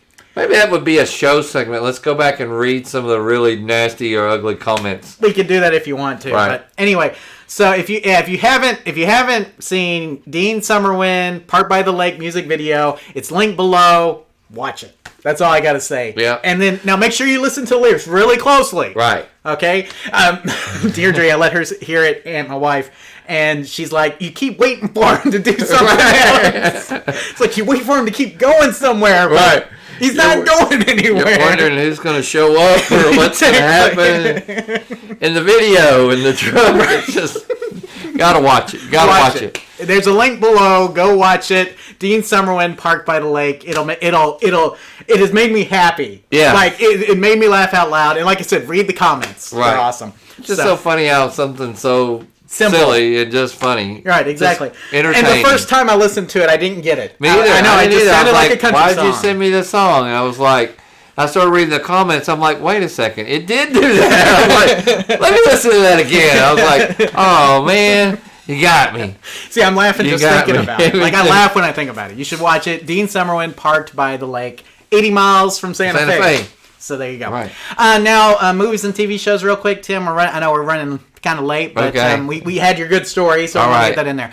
So, Tim, you mentioned Person of Interest. Yes. So you've been watching that still? Still So what season are we on now? I'm season 4. Okay, season 4. So you're getting on up. There's 7 seasons? 8? There's 5 on Netflix. Okay, there may be only 5. I can't remember. It's been a while. Yeah. So I can't remember how many. I've got them all on I don't know Blu-ray. how much more they can drag this out. Yeah, but maybe that's it. So you've already gotten to the part where there's the 2 AIs, right? Yeah, okay. the two AIs. Okay, so. that's all we need to know. Okay. So that's really good. Keep watching Person of Interest. Now, you also mentioned to me that you watched The Perfect Bid. Yeah. The documentary. I finally watched it. I think you mentioned it a couple of shows ago. Yeah, and it's the contestant who knew too much. Yeah, the contestant who So knew what'd you too think? much. And that was so fun. It was really good. Yes. It was funny. And it's on Prime. Right? Yeah, it's on Prime. Yeah, That's so what if you have Amazon I saw Prime, on you there. can watch it. And I just, it was funny to watch it. And it was also just a well-documented thing. It was also very interesting because me and you both, we love game shows. Absolutely. In fact, that may be something that I would be on my bucket list, was to be on a game show someday. Oh, yeah, that'd be cool. And you remember we met a guy that had been on a couple game shows. We met a guy who was on Deal or No Deal, for sure. And then he was later on, and then one night I was watching Wheel of Fortune, and he was on Wheel of Fortune. I remember that. That's right. I know this guy. And anyway, so I think that would be cool to be on a game show and to really be into it like this guy was. And to know those prices and do that. If you haven't seen it, now he was a programmer too, because he actually made simulations, and it's about a guy who helped with the perfect bid on Price is Right, and he obviously was the one who came up with the perfect bid. Right. If you've seen, I mean, I don't have to. That's not a spoiler, right? No, I mean, you see this thing, you'll figure it out. Yeah, you'll know right off the bat what. Right, but he actually programmed simulations of the Price is Right, like actual games he would play with the actual prices. Yeah, he made his own computer game, which he would play over and over again to memorize the prices, which was genius. I mean, it was a great way to do it, and so it was great. I mean, it's really fun to watch. It's a fun watch. It's on Amazon Prime. Perfect Bid: The Contestant Who Knew Too Much. So that's what it's called. And when he was wrong, that was funny. It was like, oh man, I didn't think they had options or something. Right, exactly. On it, and his fascination for Holly. Yeah. And if you guys grew up watching Price Right, Holly was always the hot one. That's right. That everybody wanted to meet.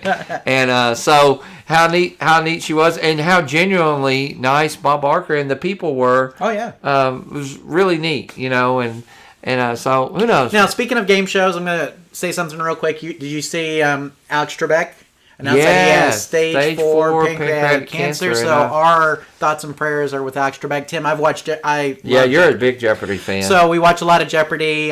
So Alex Trebek is Jeopardy. Right. I mean, nobody else has done it nearly as well as he, or could ever do it nearly as well as he has. But I think eventually they will find a new host. And look, Drew Carey is fine. Right. Okay, he's not Bob Barker. No. But he works, and they'll find somebody who works like that for Jeopardy. But we do want all prayers, all thoughts. Isn't it awesome though to hear like Bob Barker say he never dreaded a day of work in his life? It wasn't awesome. work. I know. And they could actually tape the show in an hour. That was like their goal. Right. They would just knock it out and go home for the Exactly. day. It was like, that was their job. I want a job like that. There you go. I want to knock my job out in a day, an hour, and go home.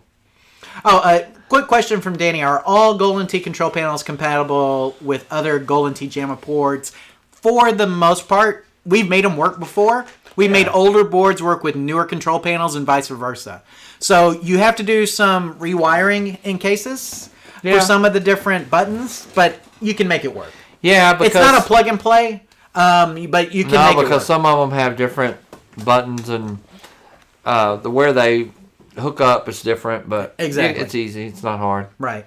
Okay, Tim. Well, let me talk about some of the things that what we've have you been watching? So I went to the movie theater. It's been a while since I've actually been to the movie theater, and I took my daughter to see the Lego Movie 2, the second part. Okay. I am a huge Lego Movie fan. I love that movie. I watched it the very first time, not knowing what to expect, and it was great. And my daughter, leading up to seeing the second one, we watched it like every day, sometimes twice a day. Oh, wow. And we're playing the game right now. Like, we're actually playing through the first movie of the game right now. Okay. And so we love the Lego Movie.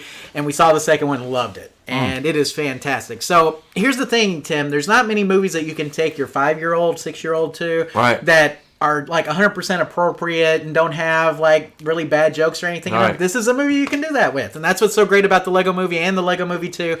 And here's the thing, it doesn't matter how old you are, there's jokes for everybody. So it doesn't matter if you're 5, like my daughter, or if you're 70. I mean, there's stuff in there for everybody. And so those movies are so well written, so well done, and highly recommend going and see Lego Movie 2, the second part. We may go see it again. All right. Because we liked it so much. So, and Tim, the same people who wrote the Lego Movie 2 also wrote Spider-Man Into the Spider-Verse, which I also watched. Okay, have you heard about this? This is a animated Spider-Man movie. It won Animated Film of the Year. I haven't seen it. And it came out in the movie theater. Okay, didn't even see it. No, It is fantastic. Wow. It's so good I bought it. Like, I just bought it. I didn't even think about, like, oh, should I watch it first? I just bought it, and it did not disappoint. It's awesome. Interesting. So, and here's the thing. Now, again, this is not one you can watch with your kids. I mean, unless your kids are teenagers. It's more for a teenage audience, but it's really good. If you like Spider-Man, you're going to like it.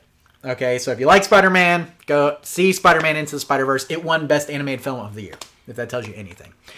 And I saw First Man, which is based on the life of Neil Armstrong. Right, and how was that? All I can say is Neil Armstrong had a rough life. Okay. He lost a lot of his friends. I mean, the space program, I mean, people don't realize how many sacrifices people made, like, with their lives to the space program. Right. You know, to test equipment, to do all that kind of stuff. But he also lost a daughter very young to cancer, and so it goes into that. But he had a lot of loss in his life that I did not realize leading up to, obviously, walking on the moon. Wow. And so it goes, basically, the whole film is like that. It ends with him walking on the moon, obviously. And so, but it is really good. It's 2.5 hours. Okay, very long. I had to watch it in 3 parts. Thanks for spoiling it. He walked on the moon. Huh? Oh, he walked on the moon. Sorry, guys. If you're gonna watch First Man, He makes it. Neil Armstrong walks on the moon. Sorry, I spoiled it for everybody. Golly, Buzz Aldrin's there too. Did you know that? Yeah. Okay, but anyway, so it was very good, but it's long. So here's the thing, don't watch it if you're already sad. It'll just make you sadder. Right. If you're looking for something happy, this is not what you should watch. But it is very good and Trying to quit drinking, don't watch that one, and don't sit in the truck by the lake. Exactly. 80 miles from Santa Fe. Yeah, exactly. Don't sit there. But anyway, and then I watched 2 things on Amazon Prime. I watched Lorena, which is the documentary about Lorena Bobbitt. Did you watch that? I did. I have seen that. What'd you think? It's great. It was great. Well, and like, you don't think it's going to be great. Here's the deal. It's great. Yeah, haven't really, you don't know the story. Yeah, exactly. Haven't gone through that. And I can honestly say, even watching the video, I remembered, I was like, oh, yeah, that woman's crazy. Right, exactly. That woman's, she's out of it. And that guy should have sued her. And then all of a sudden you hear, and you watch the whole thing, it's like, yeah, you really don't know the story. And he then to physically hear later, abused her. Yeah. Period. Because he physically abused everybody he'd ever been around. Absolutely. And since then. Yes. And it proves it. And then all of a sudden you're like, wow, he really did. I always thought, oh, she was just jealous and crazy. She flew off the handle. Yeah, flew off the handle. And, No. There was a lot that led up to that. And I honestly thought at that time that she was lying. Yeah. She was making that up to keep from going to prison. No. There were too much testimony from too many people, right? That said that they yelled at each other, right? That they heard exactly that they heard people banging against the walls and damage, and then ladies that she took care of at her nail salon that said she showed up with bruises all over her. But it was weird growing up in that time. I can remember a lot of men. Because what she had done to him, all the men were like, oh, man, and all the women were the opposite. Oh, somebody finally did it. And they showed that on the documentary, which is cool. But even as a kid, I mean, the only part you really remember, and I mean, I was probably 10, 11 or something like that. The part that I remember is obviously the act of her cutting the thing off. Okay, but the thing about it is that it was so underreported, the fact that she was physically abused, that there was a history of abuse up to that point. Right. It didn't even come out in court. So, guys, people talk about fake news. Right. Okay, I don't like the term fake news, but what happens is that we have sensationalized news that underreports facts. Right. And so that's what happens is that was so sensational that the sensational part got all the headlines. Right. And all of the facts underneath never got reported.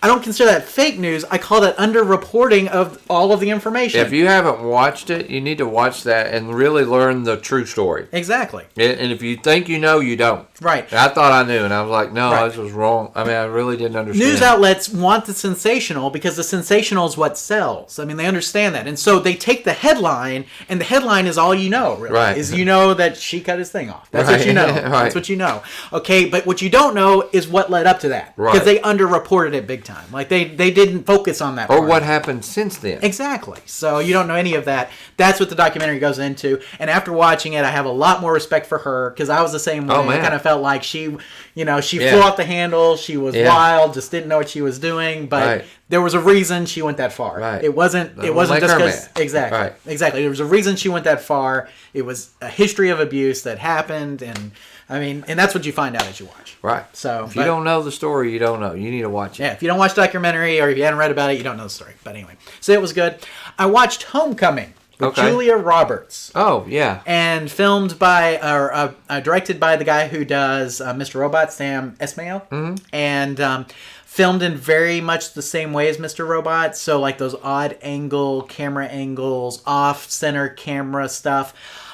So I don't really want to spoil the story. All I can say is like it was, it's kind of like I watched it and I don't know what to think about it. Is it a true story? No, it's totally, Okay. it's based on a podcast story actually. But, I could spoil it for you, but I don't want to spoil it. Okay, well, I'll have to but watch I don't know if I want you to watch it either. So, so here's the thing I will tell Save you me some time. is that the story itself I'm kind of on. Uh-huh. The acting was great. awesome. Okay. Man, Julia Roberts is good. Yeah. I mean, guys, I know, like, you think about her in certain movies that are like fluff and, I went to saw another movie I didn't tell you about. what? The one with Nicole Kidman and the new one with the guys in a wheelchair. He's paraplegic. What's the name? It's actually a remake of an old movie. Somebody help me here. I'm like, what in the Somebody will world? help us here. I can't That remember. was a good movie. Golly, what's the name Really, of that? Kevin with Hart's in it. Yeah. Oh, yeah. I had some friends go to that. Let me tell you, that was a really good movie. I know what you're just a talking about. good, feel good, I can't remember. great movie. But Nicole, you're right. The acting is like, wow. Right. Yeah. So You realize Kevin Hart's not an actor, and wow, she's good. well, and that's the But thing. it's funny. So all of the acting in Homecoming is fantastic. Okay. Like everybody acts well. The guy who's supposed to be a jerk, he acts like a jerk. Okay. And Julia Roberts does. It's the subtleness that happens with her that's so good. Like the way she delivers lines, and it's like, it's almost like she's not acting. Right. You know what I'm saying? Yeah. Like she just does it. Like You expect her to be like that in real life. Exactly. So I mean, man, but the acting was good, the directing was good, the production was good, but the story is creepy a little bit. So that's all I'll tell you. I don't want to spoil anything, but it's only 8 episodes. They're 30 minutes long. It's like a 5-hour movie, 4-hour movie, basically. Okay. So. What's going on in the chat? I'll have to look up that movie. Triple X says from the 90s to the current time was Street Fighter 2 or Daytona USA the biggest earner arcade-wise? Which arcade game has been the biggest earner? I think Street Fighter 2 from the 90s to now is. I mean, you can't put. I don't think you can put what's the word? You can't really put a value on how big Street Fighter 2 was at the time. It was gigantic. I mean, I remember going to the arcade and seeing multiple Street Fighter 2 arcades. Right. You know what I'm saying? I mean, and now Daytona has earned a lot for a long time, but Street Fighter 2 still earns money sometimes when it's put on location. People still like to play it. So, I mean, I don't know. To me, I think Street Fighter 2 is probably the biggest. The Upside. The is Upside. name There of you that movie. go. I don't know why I So, could not The remember Upside. that. There you go. But anyway, okay, and I only have one more thing to do, Tim. One more thing to talk about, and it's Okay. something that's a big one. Leaving Neverland. Oh. Do you know this? Yes. Okay, this is a documentary about the two of Michael Jackson's accusers. I've heard about this. I have not watched this, but I've It's about heard 5 it. hours long. Okay, because it's 2 parts and they're both about 2.5 hours long. Mm-hmm. About 2 hours long on the second part, so maybe 4 to 5 hours. I watched all that. I finished it up last night, and there's no doubt. Oh yeah, No doubt. Right, that's what I said. No doubt. Michael Jackson did stuff with young boys.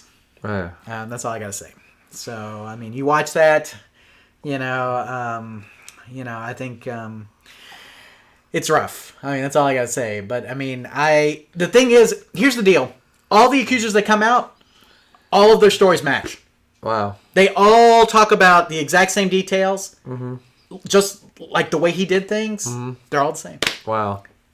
I mean, and it's like, I understand, like, if you had all those accusers and they all had different stories. Right. That would be different. Huh. But all of the accusers, even the ones that came out and, like, sued the Michael Jackson and everything, all the stories are the same. Wow. Okay. It's worth watching? It's worth watching. Okay. But it will make you think terrible things about Michael Jackson. And I love Michael Jackson Right. back in the day. Well, and we've even known some people, even through Arcade Repair Tips, that defended him, saying we went to his house and played arcade games, and he was never that way. Exactly. Now, and I believe them too. Right, me too. I believe them too. But the thing about two sides. right? I think that there were obviously some that he got a little closer to than others. That's definitely all I'm saying. Inappropriate. Yes, definitely inappropriate. There's no doubt he definitely did it from the documentaries. Now, here's the thing: the documentary is very one-sided. Okay, so obviously it doesn't tell his side of the story much. But like I said, the thing I was looking for was like, do all the stories match up? Right, because even back in the day, the same guy accused him and also sued like 50 other people. Exactly. It had no credibility. Right. But when you hear the accusers and all the stories match up, it's kind of like with the Lorena thing. There's too much smoke for there not to be fire. Right. There's too much smoke for there not to be fire. I mean, so there's do I still listen to Michael Jackson music? I have 2 vinyl Michael Jackson. Yeah, it's hard records. to beat. Here's the deal. I can separate the two. Right. Okay, I can say Michael Jackson did a lot of great things. His music is fantastic.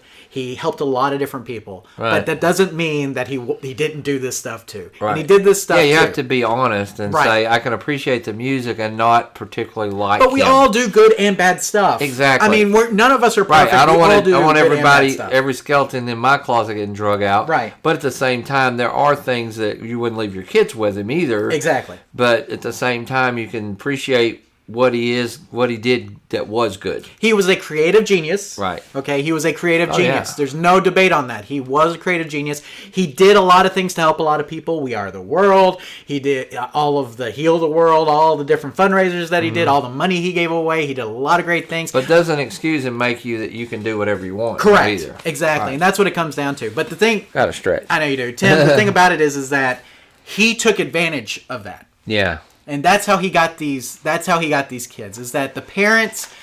When you meet Michael Jackson, you think he's that guy. You think he's the philanthropic guy who gives money to a lot of people. That he's very nice. Right. He's very creative, and he took advantage of that. In the case of these little boys, I mean that's what it really comes down to. So what's going on over here, guys? Oh, I see. Let's see. I feel awful for those kids, and I have a lot of anger for their. So they've seen parents. the video. So the parent. Here's the deal. You can blame their parents. Okay? Yeah, a little bit. But it's Michael Jackson. Right. You feel like you know Michael Jackson. Michael Jackson's in your living room. Right. Okay? He does a lot of good stuff. You know what I'm saying? Like, if I asked you what your opinion was of Michael Jackson as a person without knowing that part of it, you would be positive. Right. And so it's hard for a parent to, I mean, look, the parents should have stood up. I agree. They should have stood up. They should have been a little bit more forthcoming.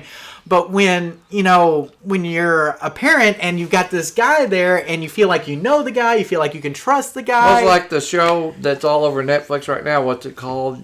What You Didn't Know or something? Right. Like, Abducted in Plain Sight? Yeah, Abducted in Plain Sight. It's kind of like that because I want to throw something at the TV, but But the thing is that he would tell the boys, like, look, you can't tell anybody. If you tell anybody, you'll go to jail. I'll go to jail. So kind of like in Abducted with Plain Sight, that guy kind of did the alien thing. They kind of psyched her out. Right. Michael Jackson psyched these little boys out, to make them think, like, you can't tell anybody. We'll never be friends again. We'll never be able to talk anymore. We'll both go to jail. I mean, that's what he was telling them. If Michael Jackson's telling you this I'll never release another album. Exactly. Like all this kind of stuff. And so if Michael Jackson, and all of the boys said he told them this. Right. That's what I'm saying. Mm-hmm. So, I mean, if he's telling you that, what do you do? Right. I mean, like, as a boy, you don't, you're being kind of manipulated, You're letting the whole world down. Not exactly.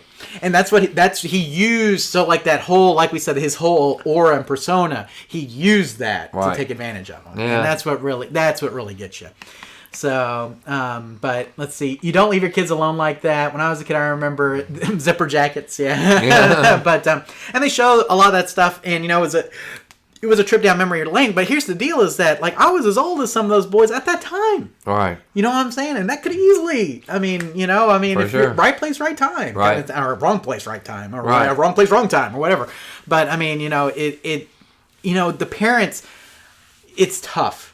Because you've got your son, he wants to be with Michael Jackson. Right. Like, you've got a kid that has a relationship with this mega pop star that you feel like and can trust. And it seems like they waited an appropriate amount of time. They didn't do it right after his No, death. They no. waited and did this video later. Not only that, what I mean? it's not like it was just like, it's not like the relationships with these boys started out like that. It was always friendly and started out friendly. You know what I'm saying? It was fine for the longest time, and it was slow build up to that. You know what I'm saying? Did it show his arcade games? It showed him a little bit, yeah, and it talks a lot about Neverland and all that kind of stuff. So, it's hard to watch though. But I mean, I had a lot of memories because of the time period and because of Michael Jackson. But but you see like the pictures with these boys, like you see pictures with the two guys who are the main documentary guys. You see pictures of them with Michael Jackson. You see videos with them with Michael Jackson, everything like that. I mean, you see that they were with Michael Jackson. You know what I'm saying? And just nobody making this up years later. I met him and he was inappropriate. No. Yeah. So, but I think that, like I said, I think that Michael Jackson had them so brainwashed that they would let everybody down. Right. That I think that's what kept a lot of them from talking. Sad. I mean, it's sad.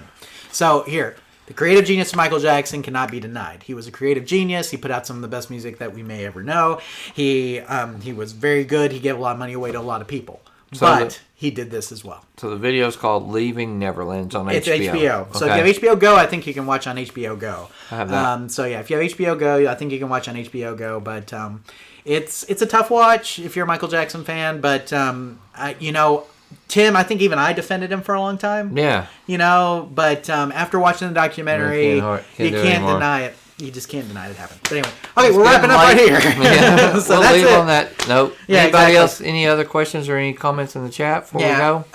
We'll wrap it up there. I think I don't see anything else, Tim. So we'll go ahead. I think I don't know how much more my throat can take. Yeah. So we want to thank everybody for joining us for the after show and hearing Tim's story about his game tech or former game tech. Thank you for my birthday present. You're welcome. Happy birthday! You for everybody. And maybe next live show we'll try the remote or the next one, or maybe we'll just do like an impromptu live show and just try it. Maybe.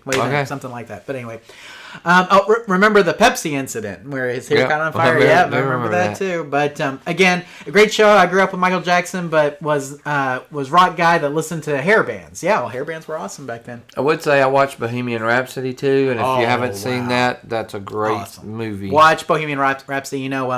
Rami Malek, also in Mr. Robot. I think he won the Best Actor award. Yeah, he did. Very deserved. Deserved it, yeah. Yeah, deserved it. He nailed that part. Wow. Absolutely. So if you haven't seen Bohemian Rhapsody, go watch it immediately, especially if you're a Queen fan or if you're even passing Queen fan. Right. But anyway, okay, night everybody, guys. Thanks again for joining us. Join us on the first Thursday night of April, which I don't know what day that is, Tim, but we'll figure it out. And we'll see you then. If you have any other questions, again, questions at arcaderepairtips.com. Take care, everybody, and good night.